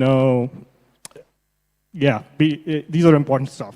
We could get in legal trouble as well. So anyways, we had to go ahead at that time, even though we searched through open source technologies, we had to build a custom in-house tool to gather this feedback. Google Sheets wasn't cutting it. So this is credit to other engineers again. And through that tool, it looks simple. It would be enough, but not enough, actually. We built a custom tool very specific to the purpose. We had to, plan surveys, schedule input, output, survey dates, and etc. We gathered feedback from all the stakeholders. And then at the end of the day, there was one guy or a couple of guys shifting through that feedback that was very subjective. Between our team and between the company stakeholders, we couldn't agree on what is a good description. That was the key question. What is a good description for this item? It's a very hard question. I wouldn't still bet on it. But anyways, thankfully we had confidence in our A/B testing practices and release and KPIs. We have mature KPIs. We went ahead and released it, and boom, it was a success. And there's a lot to unpack here that went behind this. There's not nearly enough time. But, and so it also doesn't demonstrate how difficult was moving from 2 to 3 and 3 to 4 and 3 to 5, 4 to 5, etc., etc. But we realized we need to scale. And then we tried researching, and we come across something like this, which is, I guess, pretty old. And when I read this, it didn't make sense to me. The passion in it doesn't make sense to me. It makes sense to me now. I really understand the statement. It's very deep. Because evals will let you scale. Evals and tools. And you will make more about it. But, so, I don't know if people are interested, but I try to demonstrate by simple examples how we can evaluate a good description. Example number 1, you see on the top left a possible description. Again, we cannot debate it's a good description, but there's a customer written description. People know what this product is. You don't need much details, just the main points. And we will still debate that it's a good description or not. And so how to really start? Statistical models that we already have, Blue, Rogue, length less than 40, good measure, is still speaking Japanese. The prompt is written in English, it's still speaking Japanese. Does some change make it to Japanese? Similarity to user descriptions. Start here. I'm not saying it will make sense now. I think most people don't select your LLMs at the very start, but after the main suggestion from experts is choose a good LLM, foundation model, and then come back to the prompt. And I would say, and then you will go back and choosing to the LLM again. But I don't think this is the same thing. You need to put these heuristics in. They will make sense later. Cool? And this is a nice diagram from 1DB. Example number 2. Again, keeping it simple. We don't have much time. Wow, what's the product description? I don't know if you guys, what you guys say. Would you write a description of the brand when you're selling the product? Okay, this is jeans from Levi's, and Levi's is this great brand that existed for centuries, and I don't know, originated where. I don't think so. But this was gathered through domain-specific feedback that this is one of the problems in our prompt, that it was overtly descriptive of the brand. So here's an example of a GEVAL metric that we wrote. And if you see, this is not the first version that we wrote, but we just asked it not to mention the brand, but not explain it. And what it ended up doing is it started indirectly praising the brand. It did not mention the brand, but it indirectly praised it. Also, it started going into the country of origin and talking about the country of origin. That is surprising. It was surprising for us. So yeah, so eval based on G eval, write what you want, scoring prompt, and iterate on that as well. Eval number 3, LLM is judge, very popular, I guess. People know about it, how to use LLMs to score. I won't repeat what I've said, but in this case, here's an example of comparing with your previous data. We had lots of data. We were testing different versions. It makes sense when you compare it with different data, what you previously output, you iterate on it. And here's an interesting one, more interesting one. So we had we were trying to optimize the prompt for a specific category, like trading cards. Does anybody like trading cards? Okay. So, liar, you don't know anything about trading cards. So trading cards is a very niche category. And if you know about it, you really know about it. If you don't know anything. We're gonna find somebody to review whether this information is correct from Hayabusa Ryu trading cards game. Not really. So that's where fact checking, which is very expensive, comes in 10 cents a piece. So don't do it on your whole data. Sample your data and do it. So quickly to wrap up, that's what our workflow we want. That's what it looks like now. We use tools. We use automatic evals, and we use tools for domain-specific feedback. That's what we're recommending. Short of time, let's go to key learnings. I don't know about you guys, but I started with a data set of thousands of items. I keep hearing this LLM does not need that much data, but I keep doing it. So that was, I think, relearned to start with a smaller set of data, 10, 100, 500,000. and do tiered evals with it. You can do heuristic evaluation on all of it. You can do on a sample of it LLM-based evaluation, and so forth. You cannot find domain experts to do hundreds of thousands of data. You need to sample your data. You need to develop your thresholds. You won't get your thresholds. These are all comparative, relative, and then you need to revise your evals. Evaluate your evals. Evals are also prompts, something repeating from the unit testing community, and adopt tools. Thanks. That's it for me. Theo, can you take us to adopt tools? Yeah, sounds good. Thanks, JD. And so JD brought a lot of really good points up that hopefully I can kind of capitalize on for the audience here. So because of the kind of, I guess, the demographic of the conference, we were hoping to give something both more like actionable for you guys, because for us, open source was a main contributor to the success of our projects, both with the technologies as well as the community feedback and advice. And so we wanted to give back through this talk with some more hands-on, potentially suggested ways of doing this. What does it look like from the ground floor? And again, to get to scale, really our claim is just that if you have really good evals and really good tools, and your tools don't need to be really complicated either. And the tools are there to support a specific workflow. Again, in any Gen AI application, generally it's targeted toward a specific audience. So you're going to need an SME to, at the end of the day, tell you what is good and what isn't, and you need to work with them to develop good evals. And the developers, actually, they need tools to both build the application and to build in good heuristic evaluations, custom metrics like semantic similarity, Japanese English language, things like this, while working hand in hand with the SMEs. And in our experience, we found that there's two categories of tools for both demographics in one place. So they can iterate independently, but in lockstep, and then finally come together to achieve alignment between these metrics that everyone has found, and then keep iterating very quickly to deploy to production. In hindsight, what should take about a week.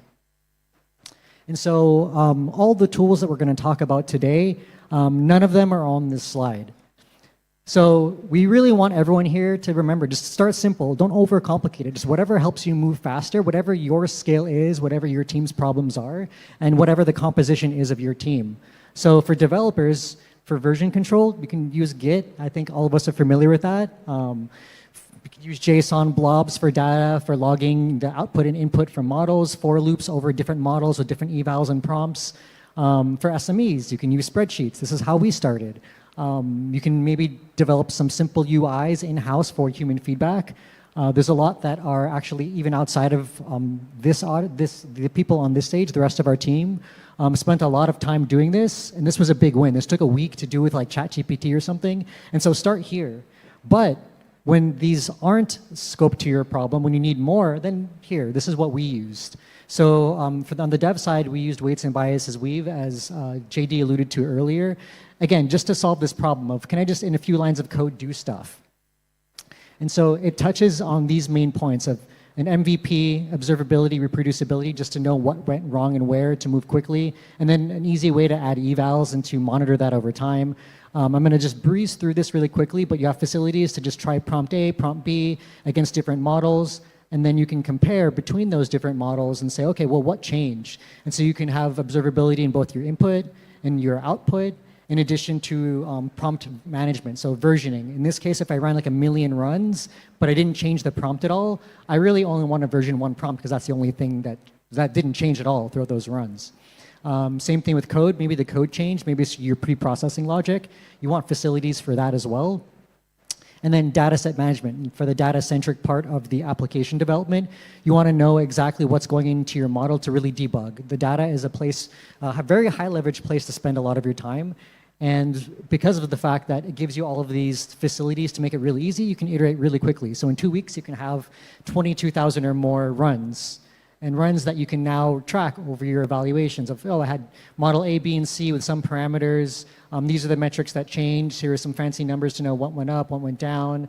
Qualitatively, what was the prompt output for each of these different models with that same input on that data set that we tracked earlier, and then all of the runs and trials, things, just to, again, scalable, to scale development both up and out for our team.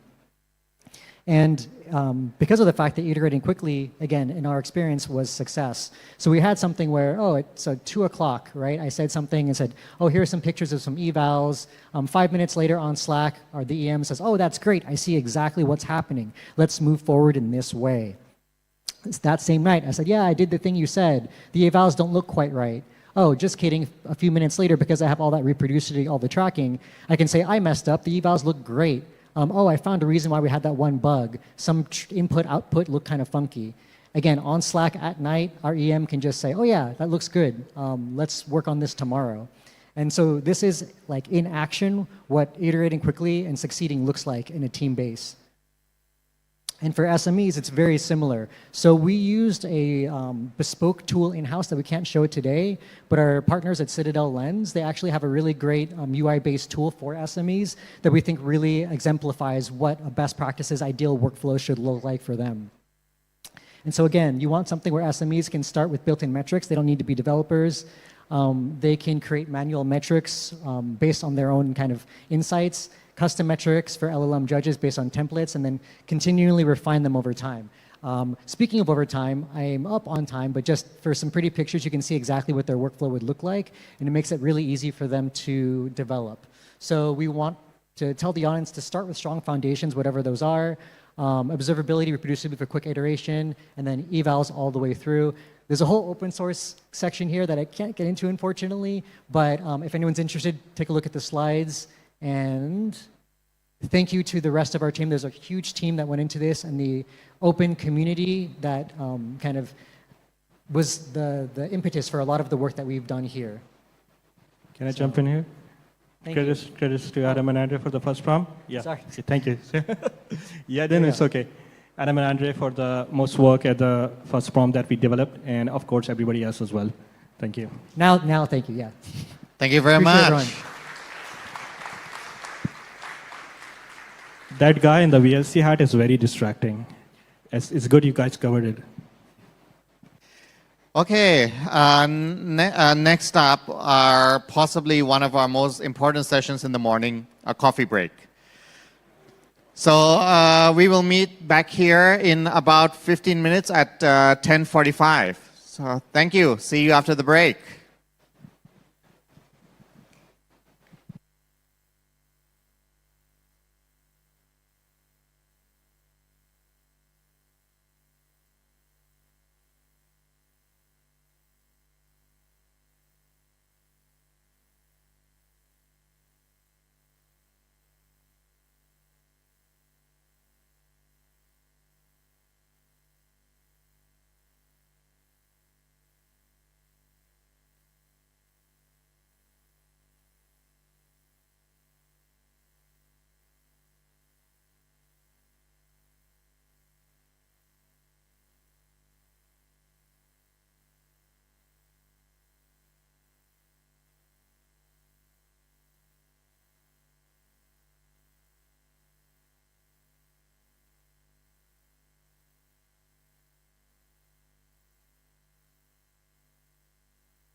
So the event gonna start in 1 minute. Please come in the hall. Please come in the hall all the way on the front rows.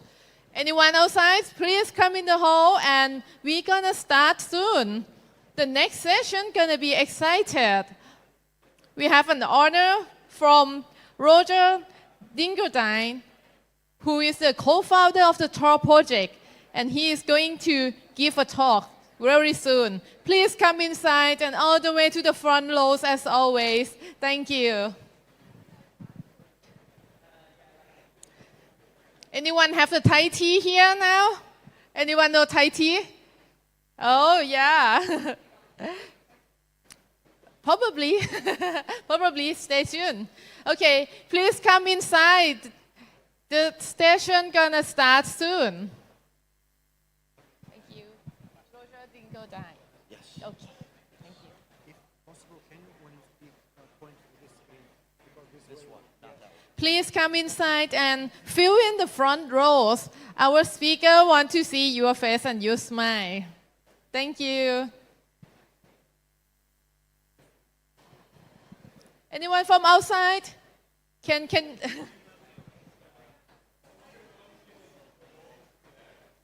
Our sessions are about to begin. Yeah. Please So come please in. kindly make your way back inside the hall. Take some seat. Take the seat. Okay.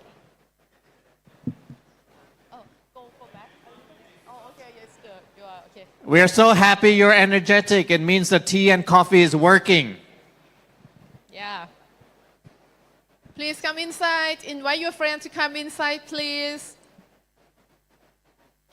Okay, so it's about time. The next session is about Tor privacy for everyone. Tor is a free software anonymizing network that helps people around the world to use internet safely. And in this talk, Roger Dingodine will take you on tour of the Tor landscape and starting on how Tor works in the security provided. Roger Dingodine is a co-founder and Tor Project, a co-founder of the Tor Project. He is an original developer of the Tor web browser and also the non-profit that help develop free and open source software that can protect people from the tracking and censorship. Please welcome Roger on the stage. Thank you. Hey. Testing, testing. Sounds like the microphone works. Excellent. Okay, I have a couple of minutes here. I'm going to try to tell you all the different topics that we can talk about over the next couple of days. I have an Ask Me Anything this afternoon, so think about the questions you want to talk about and find me afterwards. So Tor is a nonprofit. Tor is a free software, open source software project. Tor is an organization and community of people around the world. We have something like 10,000 volunteer relays around the world who are handling traffic for something like 8 million daily users. Most people know Tor from Tor browser. It's a fork of Firefox that tries to fix a bunch of privacy level issues at the browser layer. But starting at the beginning, it's a security track talk. So the first question is, from a threat model perspective, what adversaries are we worried about? What sort of attacks can we imagine? So we've got, the goal here is Alice is going to try to go to some website, Bob, and she wants to do it safely.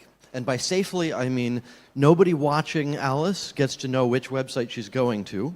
Nobody at the website end gets to learn where she is. And nobody in the middle gets to match up which user is going to which destination. So those are the three goals that we have.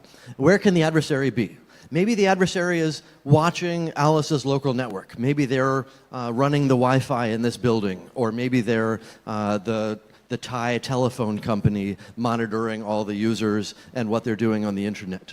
Or maybe the adversary is in the middle. Maybe it's Deutsche Telekom or NSA or AT&T watching a lot of pieces of the internet. Or maybe they're watching the website. Maybe they're wondering who goes to WikiLeaks so they can make a list of people who might be government employees who are whistleblowing. Or maybe the adversary is the website itself. Maybe it's CNN.com and they want to know who the users are so they can track them or advertise to them better. So these are all the different things that we worry about in the Tor world. Another key point, Tor it provides encryption, but encryption is not all you want.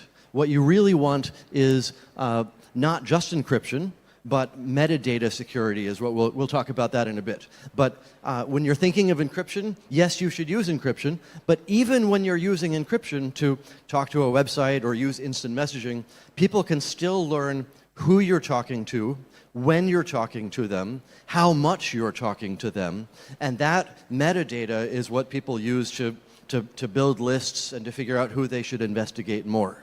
So how many people here recognize creepy NSA guy from 10 years ago or something from the Snowden documents? I see a few hands, not as many hands as there should be.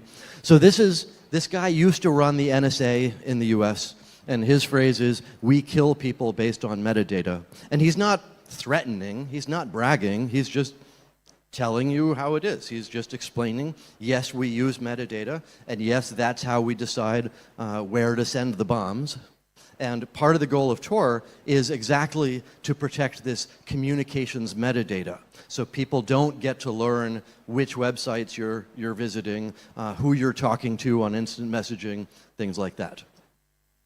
And there are a bunch of other messy examples in the news lately that are tied into this whole encryption, communications, metadata thing. So here we have, in the US again, the Department of Justice asking Facebook to please stop their plans to add end-to-end encryption to their messenger. And they have this terrible phrase, we are writing to request that Facebook does not proceed with its plan to implement end-to-end encryption without ensuring that there is no reduction to you. So we would like you to make sure that all of your users are unsafe until you can prove to us that you will have no reduction in security. That is a crazy approach that they have. And it continues. Here we have, many years later, England urges Meta not to roll out encryption. So this is a fight that's going on where governments, Western governments, are trying to prevent people on the internet from having their safety. And another example from just last year, apparently there was somebody that the FBI was trying to track down, and they sent him a YouTube link, and then they went to Google and said, tell us every single person who has ever loaded that video. And the goal was that they would catch their one person they were going after. I don't know if Google actually provided the answer, but this is a scary situation again where things are centralized. And then the last example for the motivation side, a couple of years ago, there was a woman in Nebraska in the US who got pregnant and was thinking about having an abortion. So she talked to her mother on Facebook Messenger about an abortion. And Facebook turned over the data to the authorities who arrested her for talking about wanting an abortion. And now she's being prosecuted for the crime of trying to learn about an abortion in the US, which I don't want to live in that kind of world. And that is certainly the kind of world we're heading towards with all the bad things happening around the world. Okay, so with that in mind, I actually only use the word anonymity when I'm talking to researchers and professors and scientists. When I'm talking to my parents, I tell them I work on a privacy system. Anonymity, that's scary. Privacy is an important thing that everybody should want. And when I'm talking to companies, telephone companies and so on, I work on communication security. Because privacy, why does a company want that? But communication security, of course everybody wants that. And then when I'm talking to governments, I work on traffic analysis resistant communication networks. And again, it's the same system, it's the same network, it's the same security properties, but the goal is to figure out how to frame it for the people that you're talking to. So in the government case, they don't think they want privacy, but they do want, I'm sending my ambassador to Israel and I don't want anybody to learn what her affiliation is when they're watching the hotel network. Things like that. And then there's the fourth category, reachability. Let's say you're in a country that can't reach bbc.com, and you want to be able to read news in a way that your government can't stop you from doing that. So these are 4 different examples for why people care about metadata, communications metadata security, and whether you call it privacy or anonymity or other things, it's all the same. It has to be the same network, because otherwise, let's say you have a privacy network just for people who had cancer to talk to each other, then the fact that people install it and use it means that you can guess why they're using it. So we need these different use cases. We need Thai activists and law enforcement and governments all in the same network so that they can be safe together. Okay, so how do you build a privacy system like this? How do you build one of these? The easy answer is you have some centralized system like a VPN or something, and all the users go to it and request a web page, and it gets the page and gives it back. And the first problem is, what if that central point of failure turns out to be bad?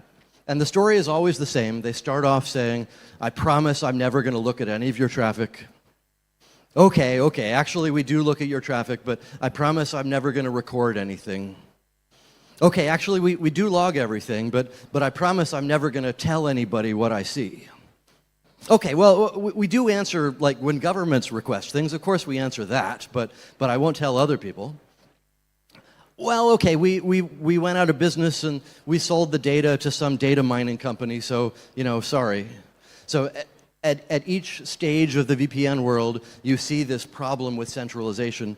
It's worse than that. Even if the centralized system is totally honest and doesn't want to screw you, it's still one central point where the data goes in and the data comes out. And if you're good at math, you can do traffic analysis and line up this pattern going in matches this pattern going out.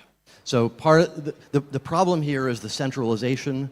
You can think of it as privacy by promise, where I have the data and I promise not to screw you.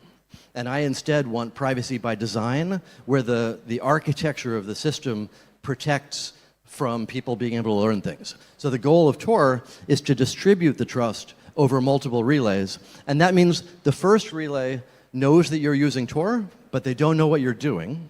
And the last relay knows that somebody is talking to the website, but they don't know who is talking to the website. And there's no point in the middle that can match up this user to that destination.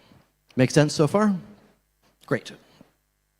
Okay, so how do we actually measure security here? How do we reason about how much safety we're getting? One answer is the diversity of where the relays are around the world. We have something like 10,000 volunteer relays, and as we add more relays in more interesting places, the ability for the attacker to see enough of the network to do the math to try to match things up goes down. So, for example, right now we have relays all around the world, and probably French intelligence doesn't have enough visibility on the internet to be able to see enough of Tor to attack it.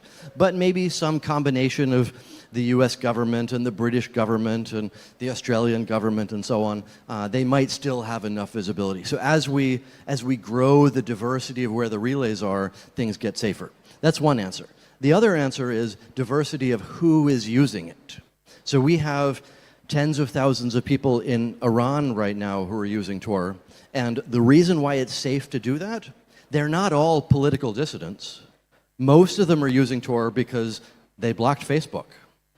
So they need some way to get around it to see their kitten blogs or their pictures of cats or whatever people do on the normal internet. And that normalness is critical for safety. It means that the set of people who really do need security in Iran have tens of thousands of people around them that they can blend in with. Okay, so I talked about the network layer privacy, like hiding the IP address that you go to or come from. But there's another layer that matters, which is the application layer, which is which cookies you have, which fonts you have installed, what version of JavaScript you have, how big your window is, all that stuff. So Tor browser tries to fix all of that levels of things. Okay, how am I doing on time? I've got 5-ish minutes left. What's the? I'll answer. I'll learn the answer soon. Okay, so there's an example of this where DuckDuckGo did a study a while ago looking at what people think private browsing mode is, and a lot of people misunderstand. Private browsing mode protects somebody looking at your hard drive after you've browsed. It doesn't protect against the website you go to, the advertising company, your ISP, and so on. So another, maybe a fun example of this that I found as a webcomic, we've got huge Chrome and we've got little user, and Chrome says, which website would you like to see? And the user says, I don't want to tell you. And then Chrome says, how about telling the hand? How about telling the puppet? And then the user's like, okay, awesome, I trust the puppet now. So this is, I think, a great summary of how private browsing mode works, and we want to do something stronger than that. Okay, and Tor is free software. Tor is open source software, of course, but it's more than that. We have public specifications and design documents to describe how it works, how we think it works, what we tried to build, so that you can help us assess whether we actually got it right. And publicly identified people. Hi, I'm Roger. I wrote Tor. I started Tor. Happy to answer things. And a lot of people look at this and say, oh, haha, transparency. The privacy people are talking about transparency. That's silly. It's not a contradiction because privacy is about choice. Privacy is about deciding who gets to learn things about you. So in my case, I choose to be transparent to build a stronger community so you can understand more about Tor and ask me questions afterwards. And this is how trust works around the world, where you actually meet people and learn who they are. Okay, and we've had some high-profile users over the years. I'm happy to talk more about examples. I think this is probably a great example of somebody who successfully used Tor and decided when he wanted to go public to the rest of the world. Awesome, I do have 5 minutes. The key thing to think about in the Ed Snowden whistleblowing case, Tor is useful for a lot of different people around the world, but it's most useful for the people who don't otherwise have power. So if you're a dictator somewhere and you've got a military behind you, you've got other options for how to be safe on the internet. Whereas if you're an activist in Egypt, and you've got a blog and you want to be safe, you have a lot fewer options. Okay, so some topics we can talk about this afternoon. A lot of people around the world use Tor to get around censorship so that they can reach websites that are otherwise blocked. A fun example here, I was at FOSSASIA last year talking about what if you're in a country that can't reach bbc.com? Well, Vietnam was one of those. So I was trying to think through, like, what should I say, what should I not say in the country that I'm in? Hopefully that's a fine sentence to say in Thailand. So a lot of people use Tor to get around censorship, and that means that governments start trying to block connections to Tor, which means that we have a back and forth game to make it so there's a way for you to reach the Tor network, even though they're trying to block that. So that's one thing we can talk about. Another thing we can talk about are onion services, which you may know as from the phrase, the dark web. But a lot of onion services are run by websites that you have heard of, like Facebook and BBC and New York Times and Cloudflare and The Guardian and a bunch of other high-profile organizations. And basically, onion services are another way to get end-to-end encryption to the website you're talking to and end-to-end authentication so that you really do know that it's really Facebook that you're reaching. So those are some topics. There will be an Ask Me Anything at the end. I'm happy to answer more. Tor is not perfect. Here are 4 examples of ways that things like Tor can fail. I've tried to order them by likelihood of how often they actually happen. So the first answer is OPSEC mistakes. If you're trying to stay private on the internet, Tor will protect your IP address. If you sign your name at the bottom of the comment, oops, maybe you shouldn't have done it quite like that. And then the second step is browser metadata fingerprints, things like the version of JavaScript and so on. Tor browser tries to make all of those unified, but but maybe we screwed up in some way. The third example is browser exploits, where there's a security vulnerability in Tor browser or in Firefox, which means that the website you go to can break into your computer. And then the fourth category is traffic analysis, where maybe somebody at NSA is trying to do complicated math and has a lot of visibility into data sets. And that is a great thing to think about in theory, but we haven't seen it happening much in practice. So one last thing to talk about.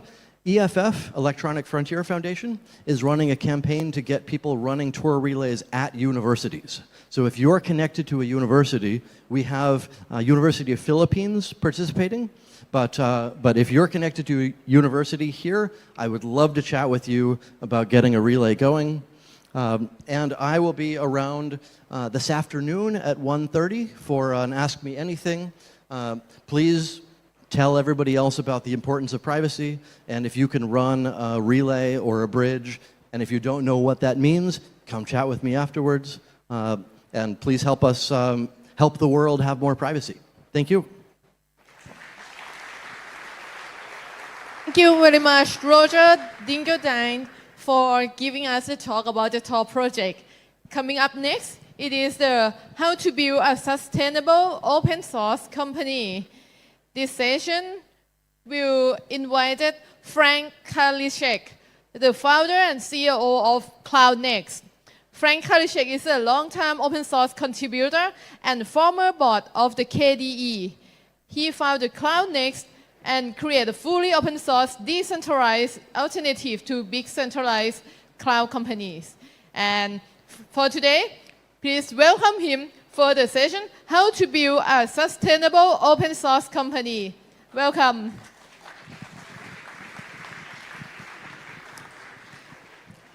Thanks a lot. It's really great to be here. I have to say this is one of my favorite conferences here. I really try to come here every year and really, really like it. And thanks again for the for the invitation. So my name is Frank Karliczek, as already announced. I'm doing open source for a long, long time in different organizations. For example, I was a board member of KDE for a very long time, but now I'm probably likely to be that I was invited here because I'm the founder and CEO of Nextcloud. I want to talk a little bit about how to build a sustainable open source company. First, to give you a little bit of an overview of what Nextcloud actually is, what we're actually doing, and then a little bit about how the company is working, and then I want to talk about 4 things that might be interesting for you regarding an open source company. So this is was the motivation for me to start this project in the first place many years ago. It's like 15 years now. Because I thought I don't want to live in a world where like 5 big companies control all our data and all our communication all over the internet. I think this is quite a dystopia. At the time, it was a bit of an abstract threat, but nowadays, of course, if you're following the news, you can see that this is actually real now and something that we really need to work on, especially we as an open source community. So, as I said before, my open source career, I started with KDE. KDE, you all know it, it's a Linux desktop. It's a fascinating project because there's no company behind it. It's completely self-organized. It's completely run by volunteers only, so it is quite interesting.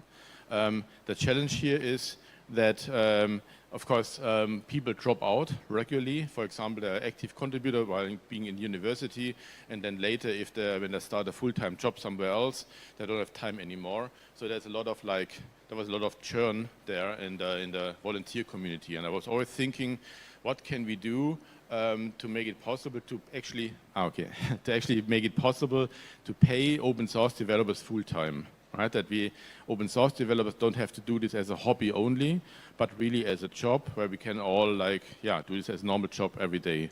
That was always the dream. And of course, this is something that we want to build as Nextcloud, because Nextcloud is an open source community, but it's also a company. And I want to talk about the company part today. A little bit about the product. I think most of you might know it. Who knows Nextcloud? Yeah. Okay, so a little bit over half, I think. That's not too bad. Still a little bit of a quick overview of what we do. Nextcloud is a collaboration suite. So it's basically everything that you need to communicate and collaborate over the internet. It has file sync and share. You can upload and download your files. You can do chat, video conferencing. You have calendar, contacts, email, Office, notes, photos, everything you need.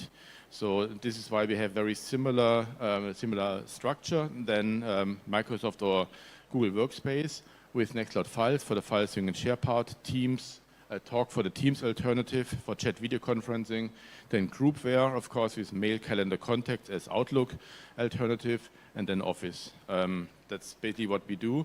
There's, of course, one huge difference is that everything we do is open source, and you can download it and run it wherever you want. So we as Nextcloud, we don't even do hosting. That's not what we want to do. We provide the software. You can go to our website, download it, and install it and run it wherever you want. So it's about decentralization of the internet. This is what we try to achieve. A little bit quickly through the products. This is the Nextcloud Files part. You can upload, download the files. You can tag them. You can search them, and everything you expect from a project like that.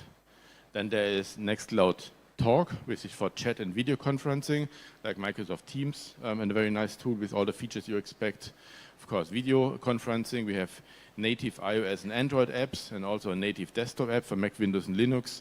So it's quite nice to do the video conferencing and the chatting every day. There's, of course, the calendar for shared calendar and to work together with other people. The mail client, there's Nextcloud Mail.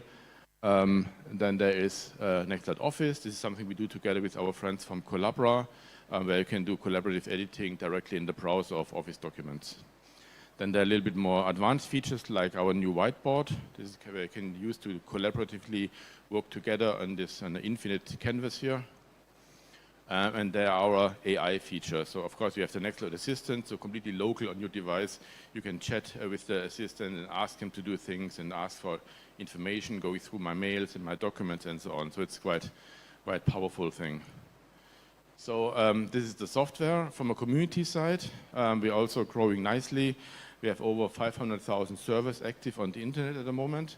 Of course, we don't really know what they're doing on the server. Obviously, that's the privacy part. But because the Nextcloud servers, they ping our update server and ask for updates, we can count them, and we know there are over 500,000 on the internet. The number of users we don't really know. We can only estimate it, but we know some very big instances of 50 million users is realistic.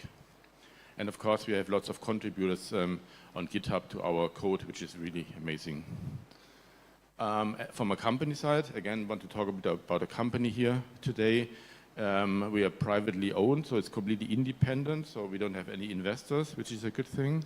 We are 140 people at the moment, distributed in 23 countries, so very, very international. No one from Thailand yet, but maybe we can change this.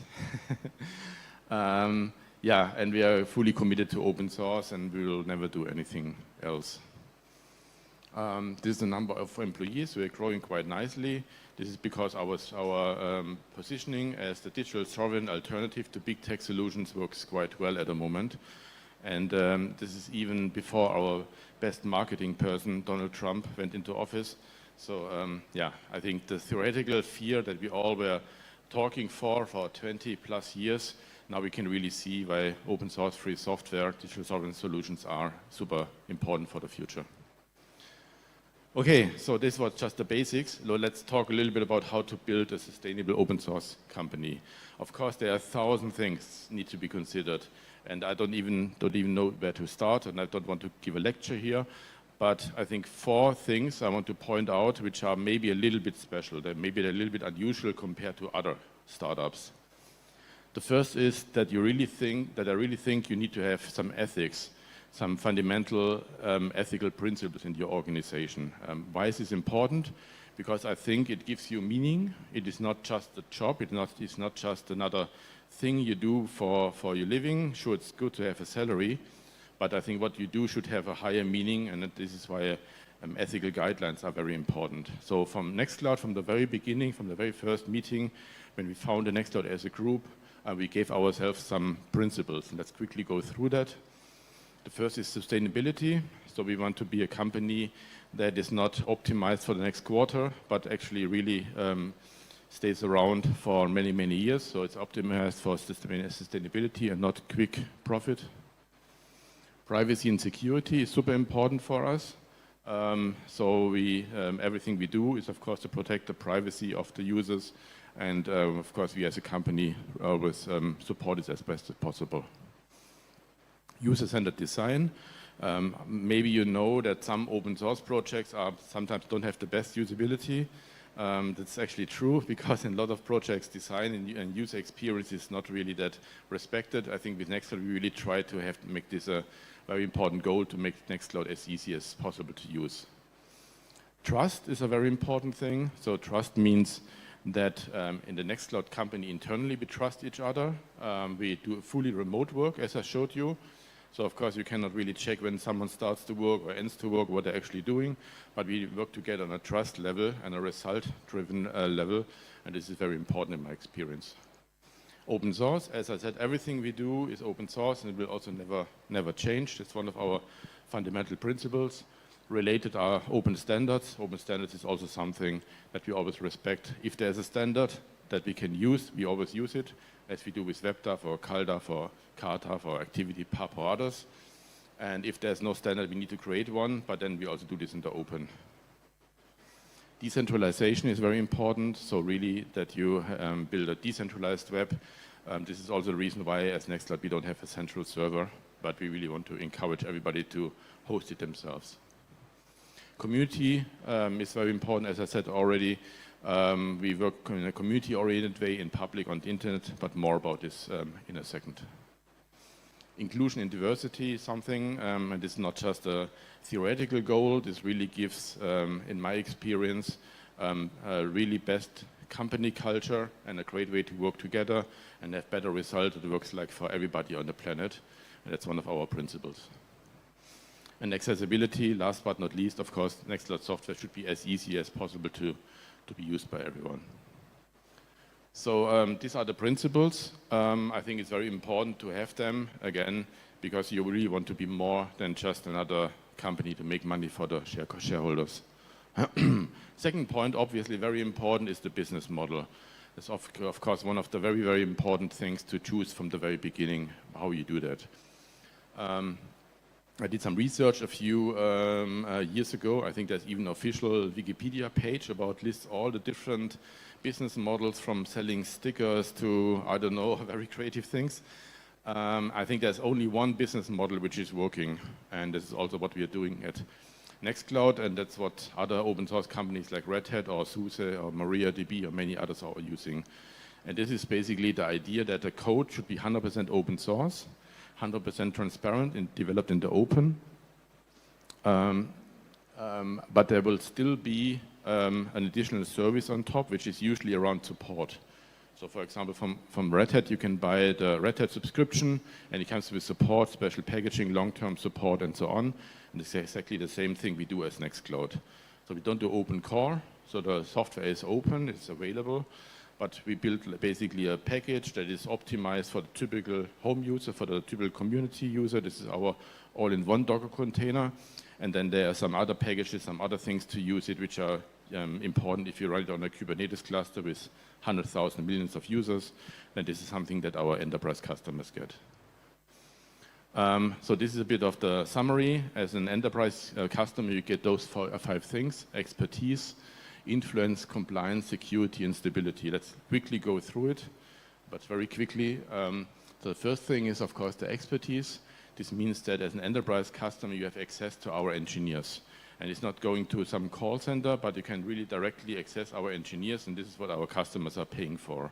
If they run Nextcloud in a mission-critical way, you really don't want to have any downtime at all, and it's just very important to have someone on the line. If, I don't know, whatever happens, you really have the absolute expert in the world, because that's the person who wrote the code on the phone to help you. The second thing is influence. So of course, as a customer, you have influence. For example, we have a product advisory board. It's a group of customers who come together regularly, and we discuss our roadmap and ideas for the future. And it's very important to have this feedback channel with customers. Then compliance is a thing that we give to our customers.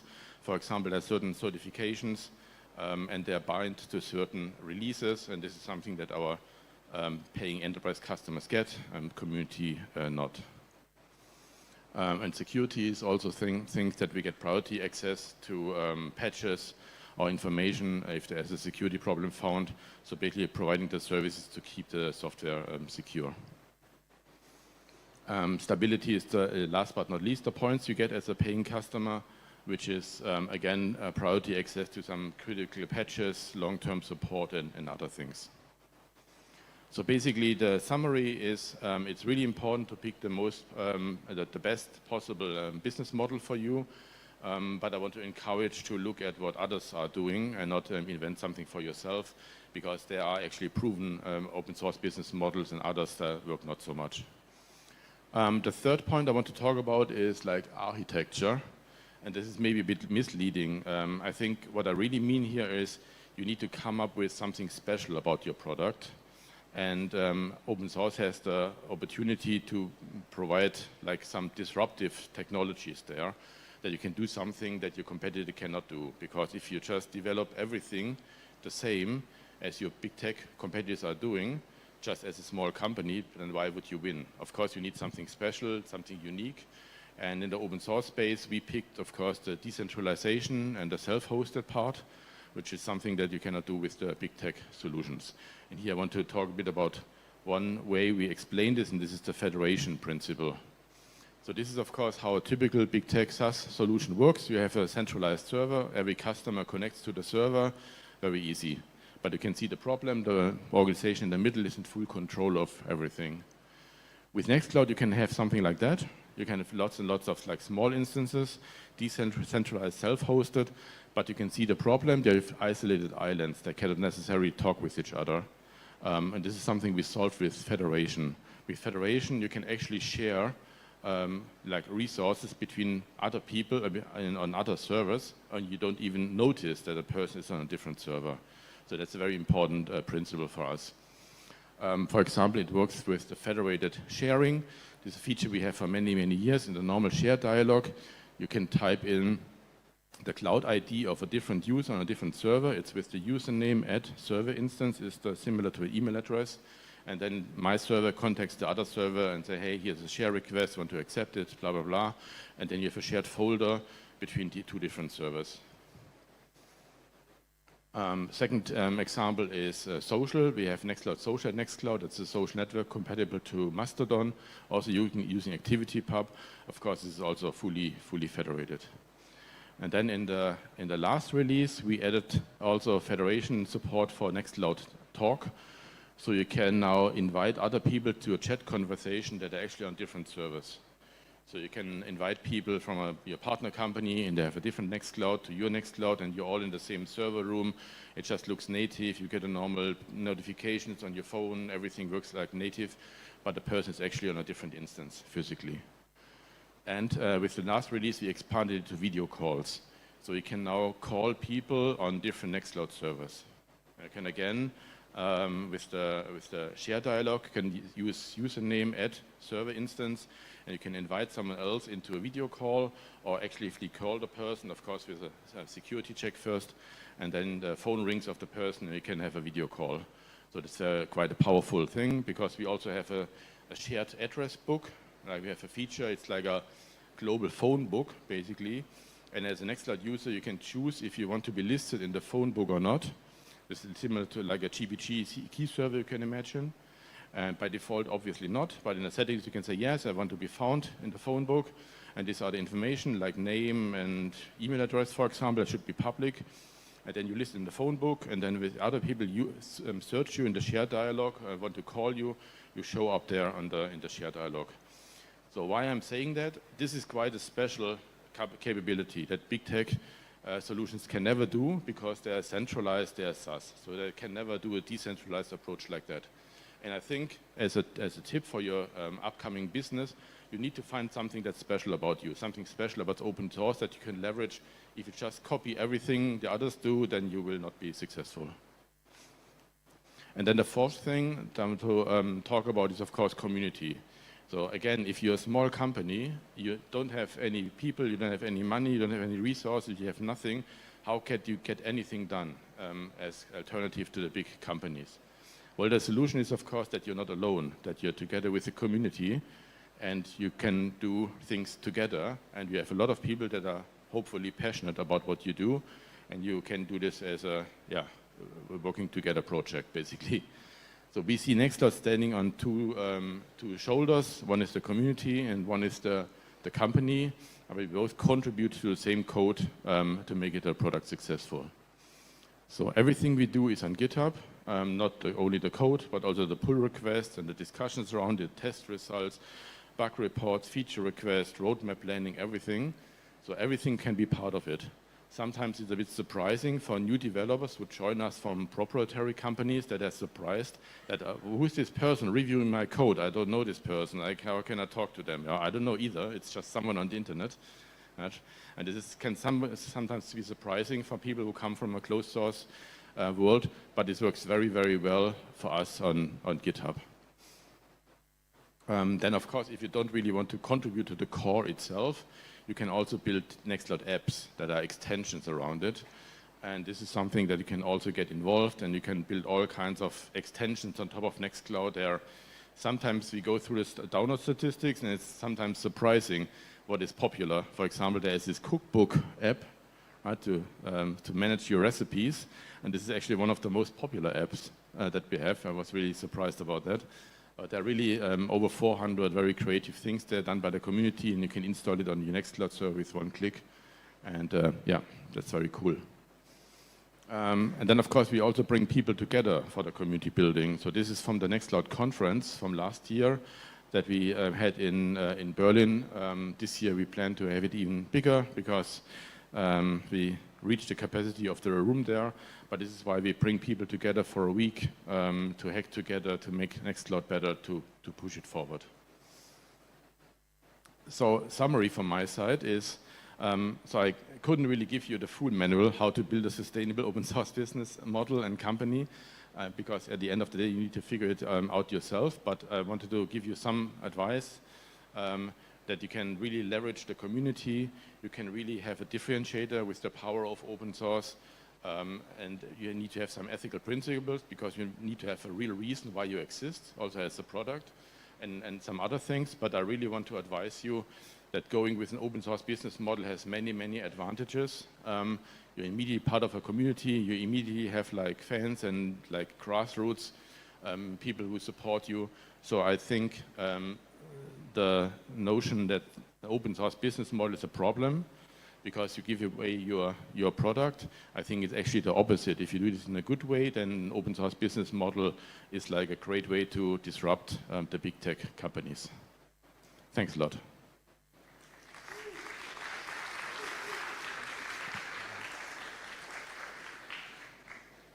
Thank you very much, Frank, for the introduction about the open source company. Thanks a lot.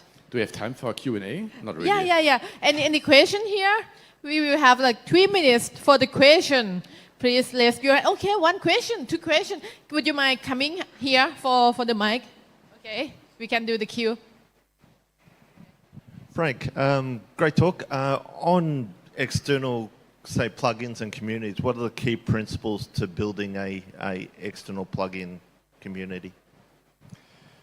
Key principles you need to know to build a plugin, basically, or how to... Yeah, the basic principles of what makes a plugin community actually work and it's sustainable. Yeah. So first of all, it needs to be super easy to do it. You really want to have lots of example codes. You want to have tutorials, really, really great documentation that you can, that's just easy and fun. Then an easy way to publish it, right? You don't want to have something like Apple where you need to have a complicated review process and walled gardens, right? It needs to be easy to publish. And I think just also welcoming an open community. There are some communities also in the open source world where you post a question and no one answers you for half a year and nothing happens, and this can be really a problem. You really need to be like super open and friendly and welcoming for new people.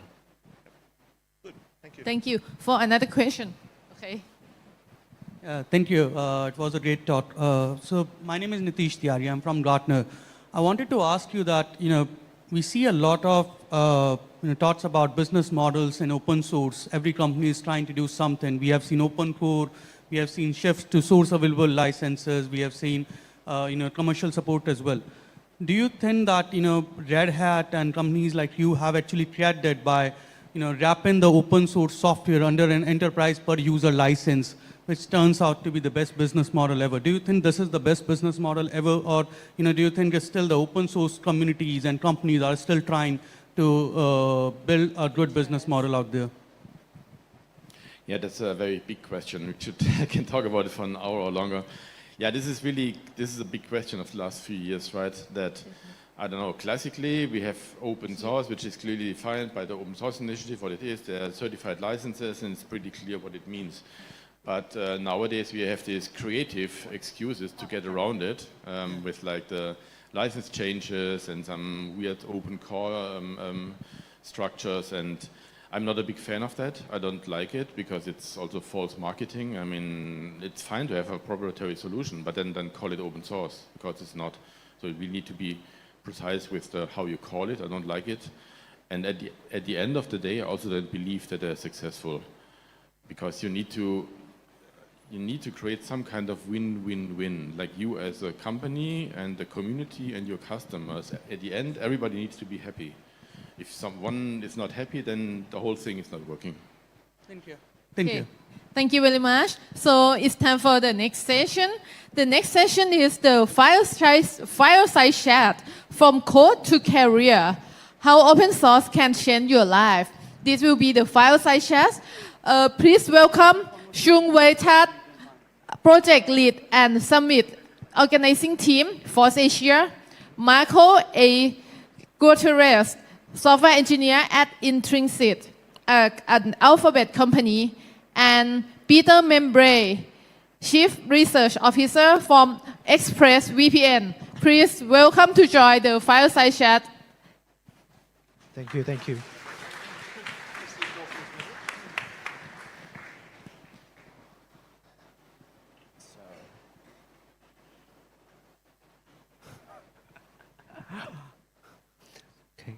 So yes, hi everyone. So yeah, this will be a fireside chat, but before we begin, so there's actually a QR code right at the top. So just feel free to send in your questions. At the end of the session, if we have some extra time, we will just run through we choose some burning questions for them. And of course, the best question stands to win a mysterious prize. Okay? So without further ado, let me begin. So I'll do a quick introduction.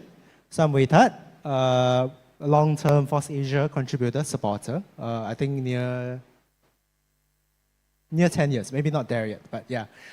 Professionally, I work in AI Singapore, so mainly along partnerships and programs. So if there's any things aligning there, feel free to find me. So also, let's give a round of applause for our Peter and Marco as well for taking their time here. Okay, so let's begin off with a quick self-introduction. Maybe Peter would like to go first? Yep. Sure. So my name is Pete Membry. I'm the Chief Research Officer at ExpressVPN. I've been there for over 8 years, and I work on all the R&D and technical weird stuff that our platform requires. And I've been using open source since I think I was about 12, so that's now a disturbingly long time ago. So my name is Marco. I'm from Spain, but I live here in Singapore.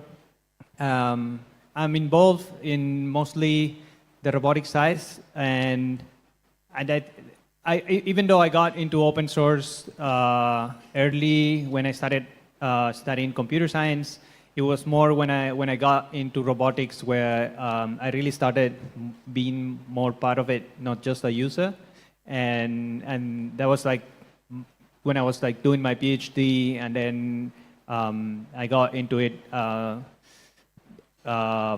my entire career. And right now, lately, it's mostly on working on the robotics operating system (ROS). That is like my day-to-day work in open source. Okay, cool. Does everybody know what ROS is? Okay.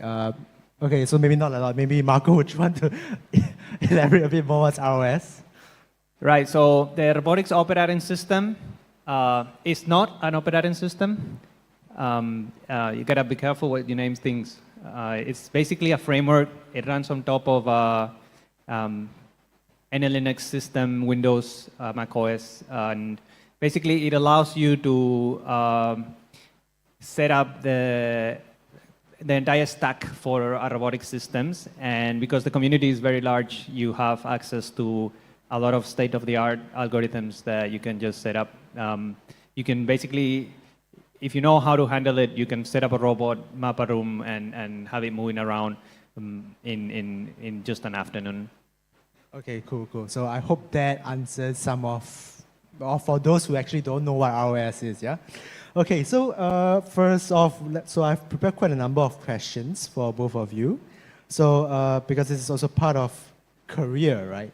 So I think it's also important to know actually how you started. What's your first experience with open source, right? Maybe Peter, you could start off with that, yeah. What's your first experience and what kind of motivates or drew you to it? Yeah.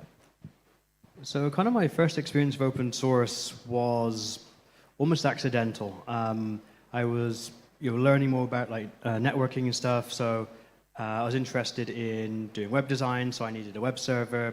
I used Apache. I tried to do some stuff in Perl, got kind of scared of that.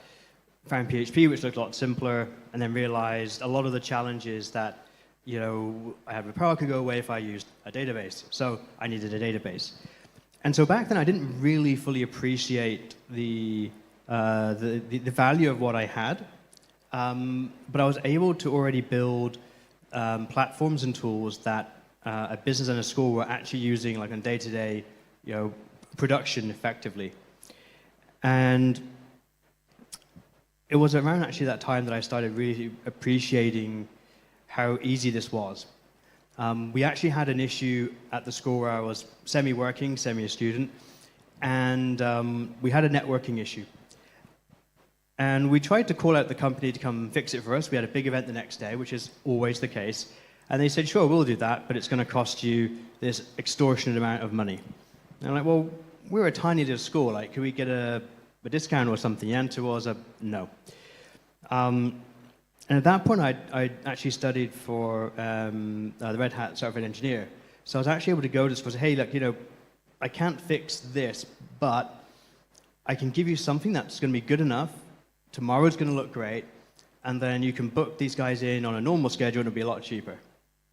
And we did that, and it was a great success. Everything kind of worked. But 3 months later, we're still running on like an entirely Linux like backend. And so I was asking, well, when's this guy coming to fix this? And they said, well, he's not. How can we make this justification to take a large amount of money to put it back the way it was when even the printers haven't stopped printing for 3 months?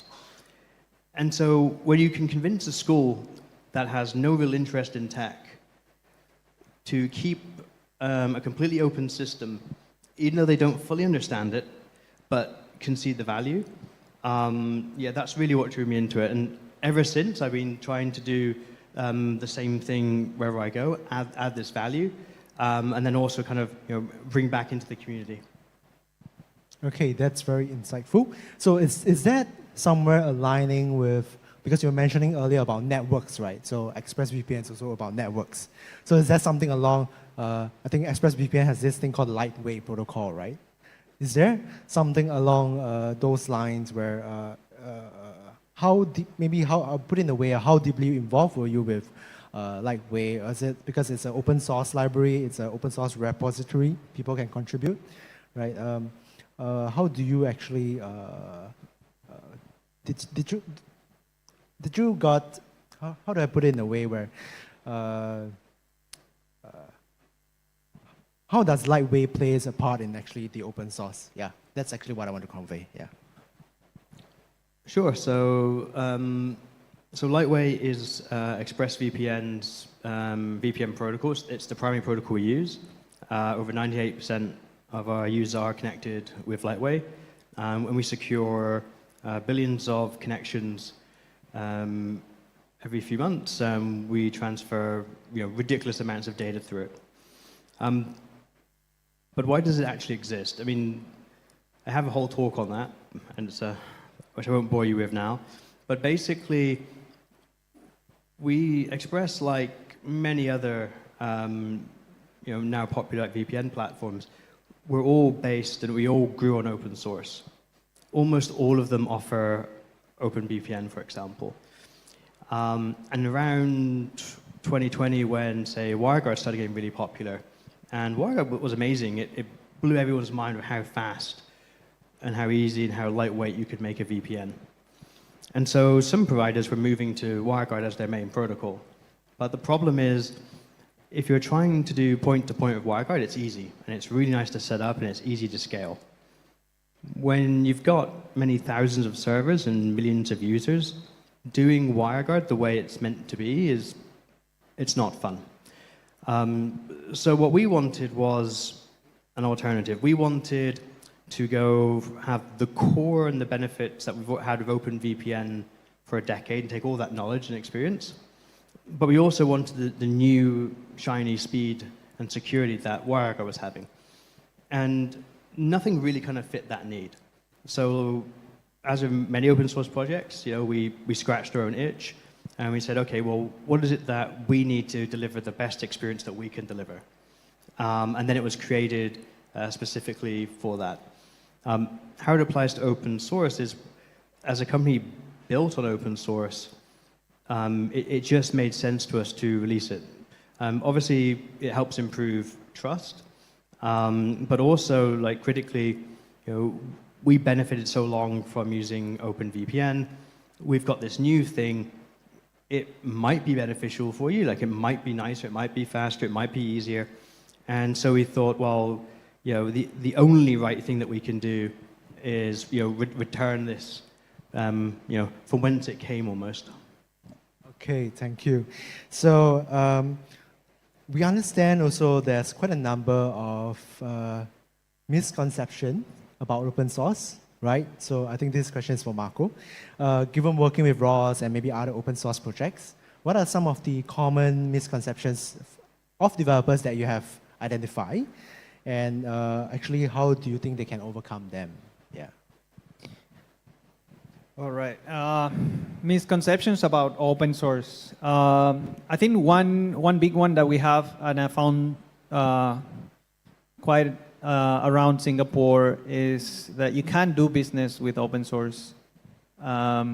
It's hard to convince people that they can benefit from an open source ecosystem, and we try to do that we had this project down there called the Robotics Middleware Framework, which is basically, so the problem that we were trying to solve is in a big building, they had different fleets of robots, and usually vendors, they lock in their own fleet of robots, so they don't talk to other fleet of robots, right? They have their own software. So what we're trying to solve there is we're trying to build an open source framework on top of this that allows vendors to actually talk to each other. So one of the biggest challenges that we were facing is trying to tell these vendors, if you open your API, it's not even getting open source, it's like the first step, right? Like getting to open the API, you can benefit, right? Like you'll have people that will come and say, oh, I can integrate your solution into my building now because I can have the elevator talk to your like AMR or whatever, right? Like it's I think that was one of the biggest challenges. Another one, typical one, and probably Peter can talk more about it, but like there's no security. It's harder to put security on open source. Like you put in the code out there, and then wow, everyone's gonna find out all the flaws, and then everything is gonna. But then you can always say that I mean, you can see open source projects that are quite safe, right? Like you can probably talk more about that. Yeah, but I think the business part is still a big one, especially in the Southeast Asia. And there's many ways you can find people here doing business in their own ways. Yeah. Okay, thank you. Yeah, just a quick poll. So who actually also encountered the similar issues when trying to pitch an open source ideas to a company in Asia? Who faced any difficulties? Can I have like show of hands? Okay, one. So not a lot of business people here, yeah. Okay, so personally, I also have tried to pitch some open source ideas out to the businesses, but yes, I think it's what Marco mentioned earlier. They are a bit receptive. They will be like, where's the dollars and cents? How do I sustain this? What is open source? You know, they have all these quite big questions, right? But and also now we also see quite a number of AI models also coming up with this open source, right? But okay, so so in regards to that, maybe a bit deviating from that. So what any specific kind of task or things that the developers could do to get started in this open source field without any, say they are not very advanced yet? Yeah, maybe Marco. So, are we talking about technical, non-technical? It could be both. Okay, so it's just like entering. Yeah. entering Okay. So there's room for both sides. There's room for technical and not technical. I think one key part in Southeast Asia that is non-technical is translations. There's a lot of languages, a lot of local languages, and that's a big barrier to entry barrier in the region. There's people in Thailand that might not speak English, so having localized documentation or meetups or in the local language can really help. These projects can really help, and you can just be doing that. You don't need to be technical on that side.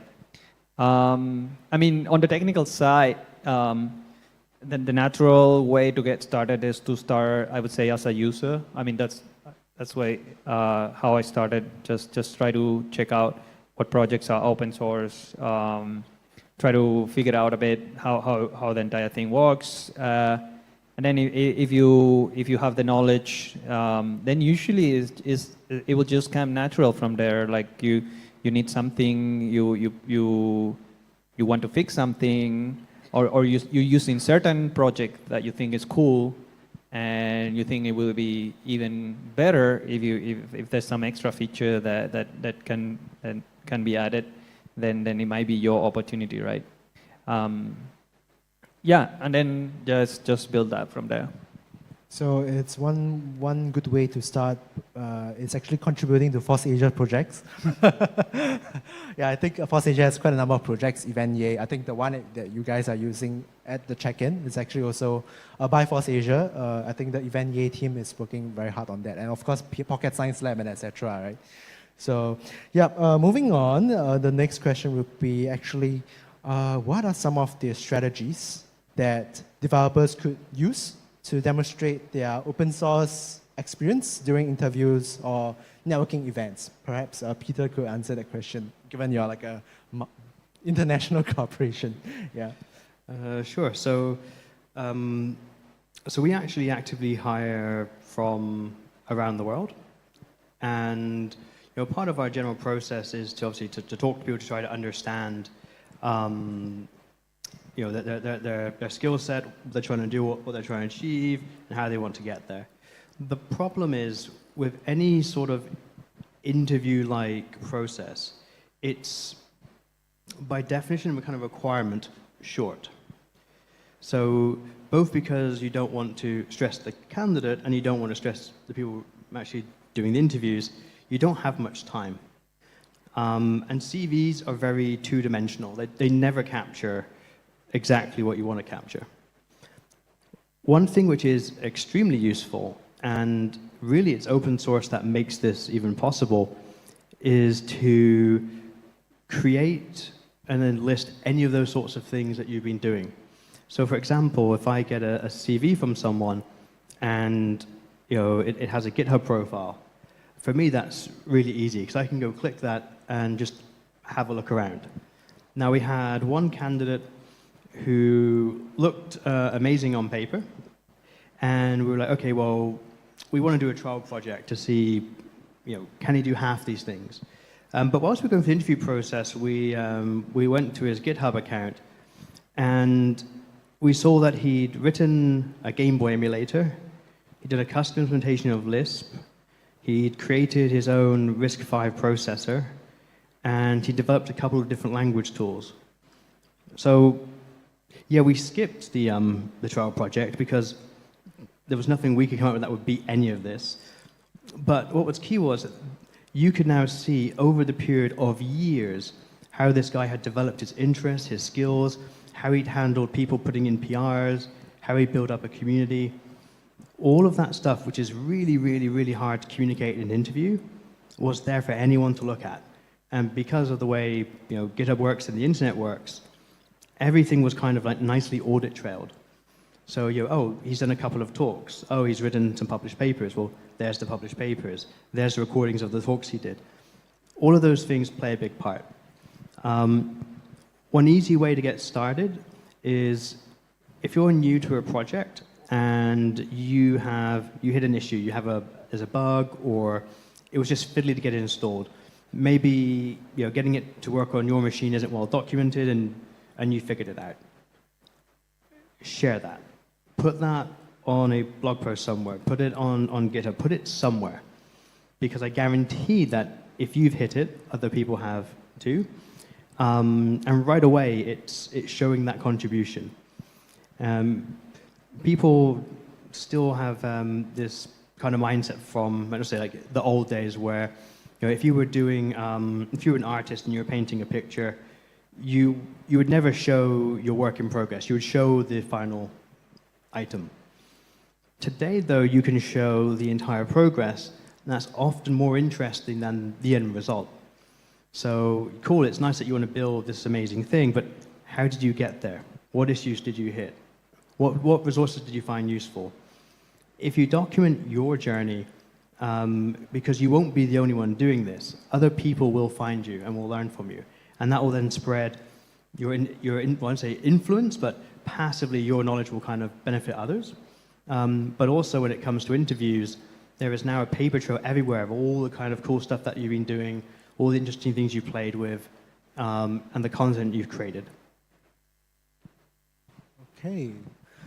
So the next one would be on mentorship, right? So I think we had a bit of those questions earlier were a bit on career development. So if you have any questions, feel free to scan the QR code. I think we still have a bit of time to run through a bit later.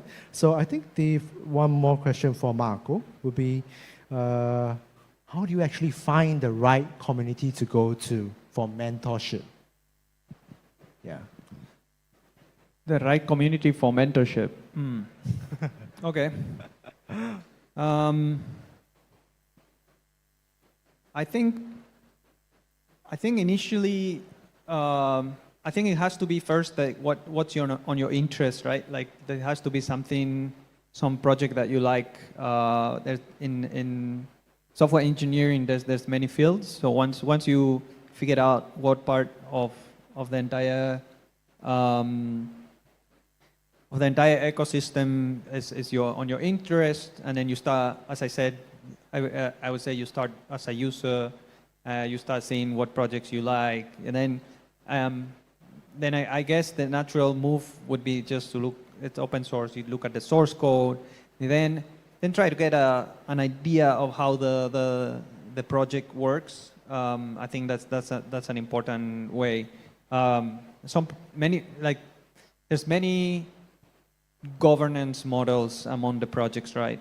So I think you'll have to find one that you also align with, right? Like there's projects that have some the benign dictatorship model. There's projects that are more distributed. There's projects that are mainly they're open source, but they're owned by a certain company in a certain way. So there's a gateway there for contributions. So you also have to be in a place where you can align with this, and then like if depending on that project, you should try to figure out like how mentorship can work, right? And I would say it's project specific, how these people are. One thing I would say is don't be self-entitled, because there's many times these mentors are doing this on their free time, or they're doing this and mentoring is not their, or just mentoring is not their priority. So you should be thankful for these people's time, like even just reviewing a PR or just even criticizing your work. It's sometimes it's a way to help you get better, right? So you shouldn't be afraid of getting out there, but also at the same time you should be aware that it's not these people's jobs to most of the time it's not their job to just teach you how to do things in their project, right? So I think you have to do your duties first. You have to read documentation. You have to put the hard work, right? You can't just expect send an email to a certain address and be like, hey, can you help me get started? And then have someone come over and do all the work for you, right? You have to put the work first, and then once you show that you went through documentation, you went through source code. Sometimes many open source projects that don't have that much great documentation, because a lot of developers they don't find fun on writing documentation. So you might have to go through the source code, or you might to try to figure out things on your own way. So when you go out and try and ask a question, try to make it specific. Don't go and say, hey, can you help me get started? Like, try to get, hey, I did this, and this, and finding this problem, and this is the issue. Try to be as specific as you can. So you have to really value mentors' time. Because they probably have like a lot of people that are asking for this, and they actually don't really they will probably have to spend time mostly developing more than just mentoring, right? But what I'm saying is, like, try to really value the mentor's time, and show that you put in work before you ask for help on their side. Okay. I think these are coming words from a real mentor, because he's actually a Google Summer of Code mentor as well. So anybody, I think people here should know Google Summer of Code, right? I think we have a number of Google Summer of Code students. Can I have like a show of hands who were a student before? Like, okay, there are some there. I think, yeah. So one at the back there, yeah. So yeah, so Google Summer of Code, I think FOSSASIA was also part of it. So, and we have Marco on it as well. So it's coming, the words are coming out from the real mentor, right? So I hope it's a good advice for everyone. So I think given in lieu of time, maybe we will just take maybe say one question from the ground. Wait, let me go to, let's see if there's any questions. Okay, so let me choose one. Okay, there's quite a bit.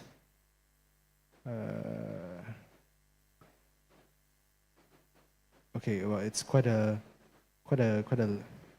fair bit of questions. Okay, maybe I'll just choose this. Okay, the last question. So the question is, how can I convince management to use open source code if the main concern is a supply chain compromise, like a malicious NPM package updates? So I think this was one of the bigger incidents recently, right? There was like update that was pushed. Yeah, who wants to take this question? So it is a good question, and it's something the open source community is still working on. I mean, if you look at the different languages, the different platforms, these issues, you know, we tend to find them again and again. The thing is, yes, there can be challenges with open source supply chains, and yes, we do need some better ways of trying to verify these and vouch for these. There's a few projects, I think, in the Rust community where you can, as an individual, you can audit code and then say, hey, this looks okay to me, and build up a trust framework behind it. But it's still got a very long way to go. The main point, though, is most of the things that we pull in from open source are quite complicated. If you think of things like, if you're just doing a front-end website, if you pull in like React, or if you're using Node.js, if you were to try and recreate that yourself, the probability that you will create far more issues and far more security risks than you would ever have from the open source option, which has more eyeballs on it, more people working on it. So yeah, I think probably the best way to do it is to point out that if you do it yourself, you have to maintain it yourself, you have to pay for it yourself, and you have to audit it yourself. All those things that you do yourself. If you work with the open source community, you can pretty much take something off the shelf, and of course you should give back, but you're going to be in a much better place than if you tried to recreate all of thousands of people's of work by yourself. Okay, so it's a bit a cost-benefit kind of thing, right? Put it away. Yeah, and because of the way open source model works, it's very difficult for people with traditional business mindsets to just potentially see those benefits. So some examples are usually helpful. Okay, cool. So I think just one very fun last question. What do you think of the mango sticky rice in Thailand? Maybe who wants to answer this question? Marco? It's good, very good. It's good? Very good. Yes. Do you have like a secret hideout or something? For food-wise, I think Chinatown is a good place to go. Ah, Chinatown. Yeah, guys, remember to go Chinatown. But maybe the local Thais can... Okay, so I think with that, we will end this fireside chat. So let's give a round of applause to our guest speakers, again, Marco and Peter as well. Thank you very much, Chung Wei-tat, Marco, and Peter. So yeah, we have a lot of piece of advice about how we can change from open source and to improve our life, from the mentorship to the mindsets and many things. Thanks a lot for the sharing. And coming up next, the next session is why Thailand is the ideal hub for open source, digital nomads, and startup. So this talk, please welcome คุณชานนท์ภัทราธิรานนท์นะคะจาก from True Digital Park ยินดีเรียนเชิญนะคะคุณชานนท์บนเวทีค่ะ Thank you very much. Mr. Shannon, he is the head of international business development at True Digital Park, and he going to give us a talk about the digital economy in Thailand. And yeah, please welcome him. Thank you. Thank you. Yeah, so I have around 20 minutes to convince you guys to start a business here and hopefully choose Thailand as your hub. Yeah, so I think we can get started. Yeah, with the clicker. Thank you. Yeah, so first of all, we are very honored for FOSSASIA to choose us as the venue space for this amazing event. So I'll walk you through. Yep, so over the past 6 years, we've been working with many partners, whether it's from the government, VCs, universities, and also leading tech corporates. We have more than 5,800 players, and we hopefully have more. So hopefully we can add a lot more. If you guys want to get involved in this ecosystem in Thailand, you can let us know. So quick number at a glance, right? So Thailand, I would say, is quite a sizable economy. So we have around 69 million in terms of population-wise. And also we are spending around 246 US billion per year, which is the second largest in Southeast Asia. But what I think is quite unique is that we spend a lot of time on social media, right? So if you have a chance to go to any of the cafes or walk around any places, you would see a lot of people on their phones. So we spend around 9 hours per day on the internet, which might be a good thing, might not be a good thing, but it's also could be an opportunity for you. In terms of internet speed, we are actually the 13th in the world in terms of like broadband fixed speeds, which might not be the first thing when you think of Thailand, right? People might see us, maybe I get some questions when I go abroad. Do you guys still ride elephants to go to school? So those these numbers might surprise you. Yep, so the infrastructure is there. A quick overview of the startup ecosystem. So I think, to be honest, as an ecosystem builder, there's still a lot of rooms to grow. Having said that, there's also opportunities, right? So we are 54th in the world, 4th in Southeast Asia. We have 4 unicorns. Might not be or may not be recognizable to you, but we have a flash logistics company because we spend a lot of time on social media. We buy a lot of things online. So e-commerce is one of the most booming industries in Thailand. We have Lineman Wong Nai, which is a food delivery logistics startup. We have Ascent Money, is a fintech. Their main product is called True Money Wallet, which is an e-wallet, and they expanded to many other countries outside of Thailand as well. And last but not least is Open, which is a fintech startup. So the rising sectors in Thailand, I would say, would be the fintech, because 63% of the Thai population is still remained unbanked or underbanked, even though the government came out with a scheme called PromptPay, in which it's a very easy way to purchase items through our mobile banking system. Health tech, we are a world-class destination for medical treatment. So I see a lot of many foreigners choose Thailand as a digital wellness hub. They came here to stay longer periods of time to get world-class treatments. And last but not least is agri-tech. We're an agriculture country with contributing more than 8%, with a third of the labor force in this industry. This is a quick glimpse of the Thailand tech ecosystem. So if you want to venture into the Thai tech ecosystem, this would be the picture that you might have to have in mind. So we started off, we have the media events and community builder. So we have TechSauce, we have Studio Park ourselves, we have RISE, Digital Council of Thailand, which has recently moved into the building. We have accelerators and incubators, for example, SpaceF, which is a leading food tech accelerator.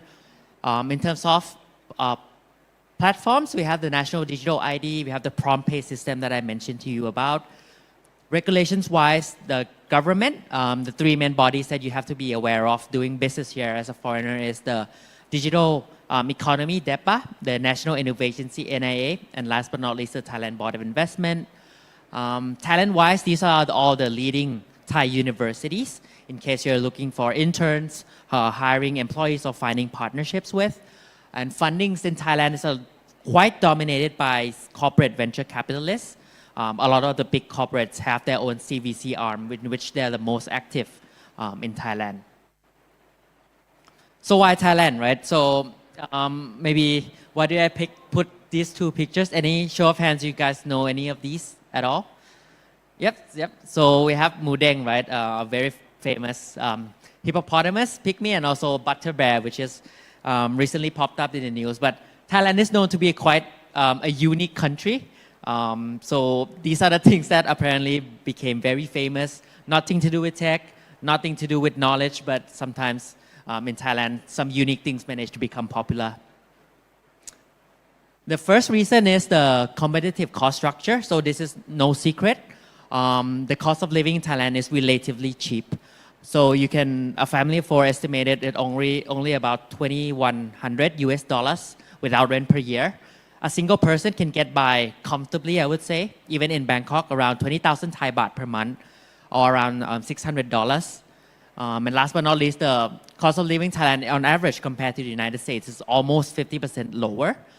On the other side, what are the cost of doing business, right? So we talked about the cost of living. Business-wise, our, for example, prime office occupancy rates is 50% of the cost of even Ho Chi Minh, our neighboring country. 40% the cost of Seoul and Singapore, and only 25% of New Delhi, Tokyo, and Beijing. So it's relatively cheap to get a company office space here. And last but not least is I have a lot of questions from my foreigner friends of like how much it is the salary range if I were to hire a Thai person. So I brought a research from Adecco. So as you can see, the starting range is fairly low, only 50,000 Thai baht, or around 500 USD. Obviously, if we look at the IT or STEM graduates, it's a bit higher, but you can still get by, for example, 25,000 to 200,000, only around like 5,000 USD for a leading developer in the mid-range. So it's relatively cheap and affordable to hire Thai developers. Reason number two, suitable for foreigners. So we have a very established expat community. So you won't be alone if you want to find any foreigner friends. So we have approximately 2 million foreigners. The three leading nationalities would be Japanese, the UK and the US and China and mainland China. And the three main hubs are Bangkok, which is, we are here now, and everyone's quite known about it, Chiang Mai in the north, and last but not least is Koh Phangan. So if you've never been to Koh Phangan, I would encourage you to visit. It's a kind of like a remote island known for the full moon party, which initially I thought it's just a party island, but when I went there, it's very vibrant with expats. Their lives are I'm very jealous of their lifestyle, right? So they can work, after working for 2 hours, they can visit the mountains, they will work next to the beach, go to many of the fitness and boxing classes, yoga. So they have lived a very comfortable and like relaxing lifestyle on top of their work. Necessities, so as previously mentioned, we are one of the countries with the best health security and also healthcare system. So you can find all the leading hospitals here located in Bangkok, all the leading medical staffs as well. We are also equipped, so if you have family, kids, or dependents, we have more than 183 international schools located in 18 different cities. So if you have a child or someone who needs to go to school here, they are readily available for world-class education system. And last but not least is the tasty foods, right? And the most important thing is that it's available 24/7. So some of you guys might work past the normal 9 to 5 range, I would assume. And so if you're hungry at 2 a.m., it's very, very easy to get fried chicken or even like banh mi or like instant noodle outside, which is very super convenient. And the last point is expat safety. So we are considered one of the safest countries in Southeast Asia. Very few violent crimes. However, you should always be mindful of some pickpocketing in crowded areas because we're a tourism country, ranging from, and sometimes taking taxis, they might charge you over as a foreigner. So be mindful of that and make sure they turn on the meter in their taxis. Reason number 3 is the ease of doing business. So we are third in ASEAN in terms of the ease of doing business, which takes in factors such as how hard it is, taking time and money into account of how hard it is to set up a company, which is relatively easy. The corporate tax rate is lower than most Western countries at 20%. And there's also many types of visa that the government just launched to attract leading talents such as you guys to come into the country.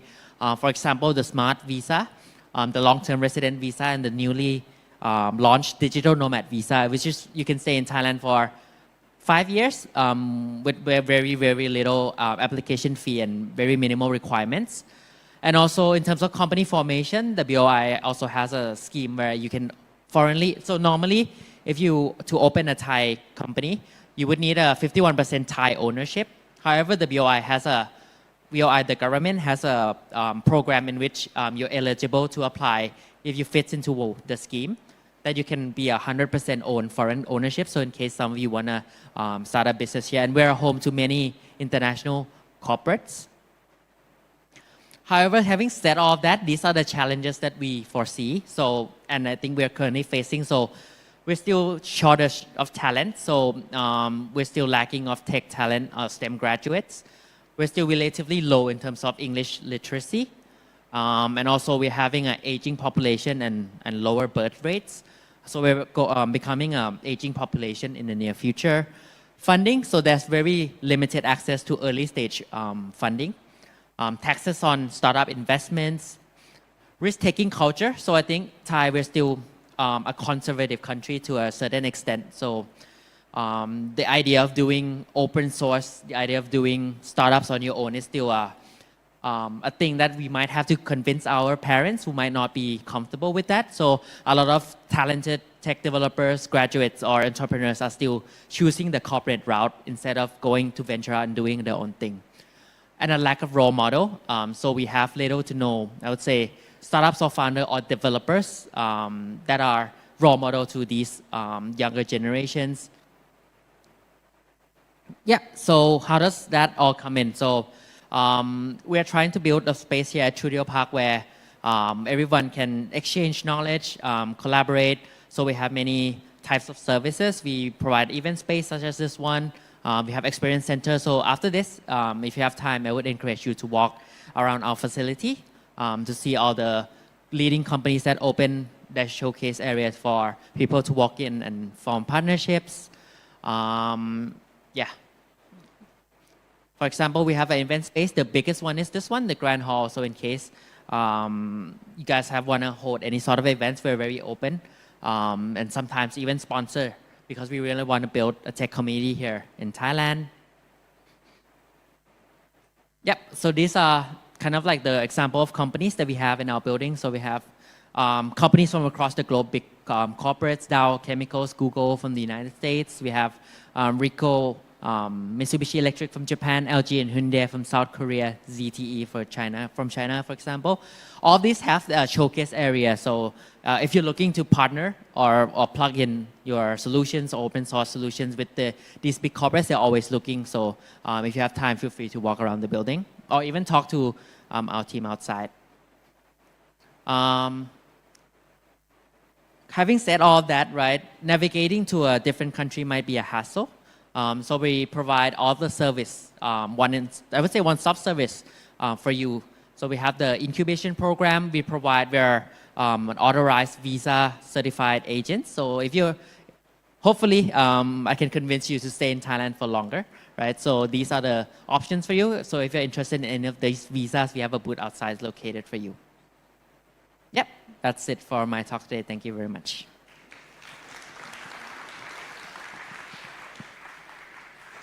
Thank you very much, Kun Shannon, to share us about the startup ecosystem in Thailand.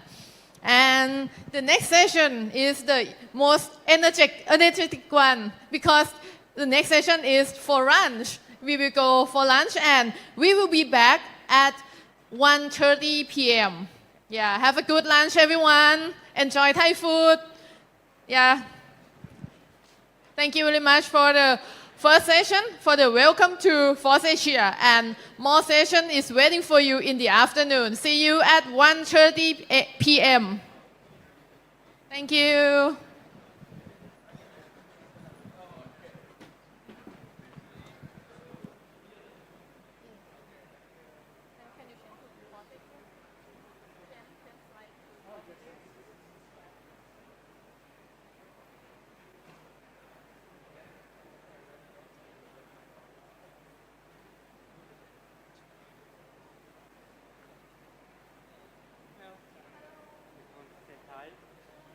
You invited me.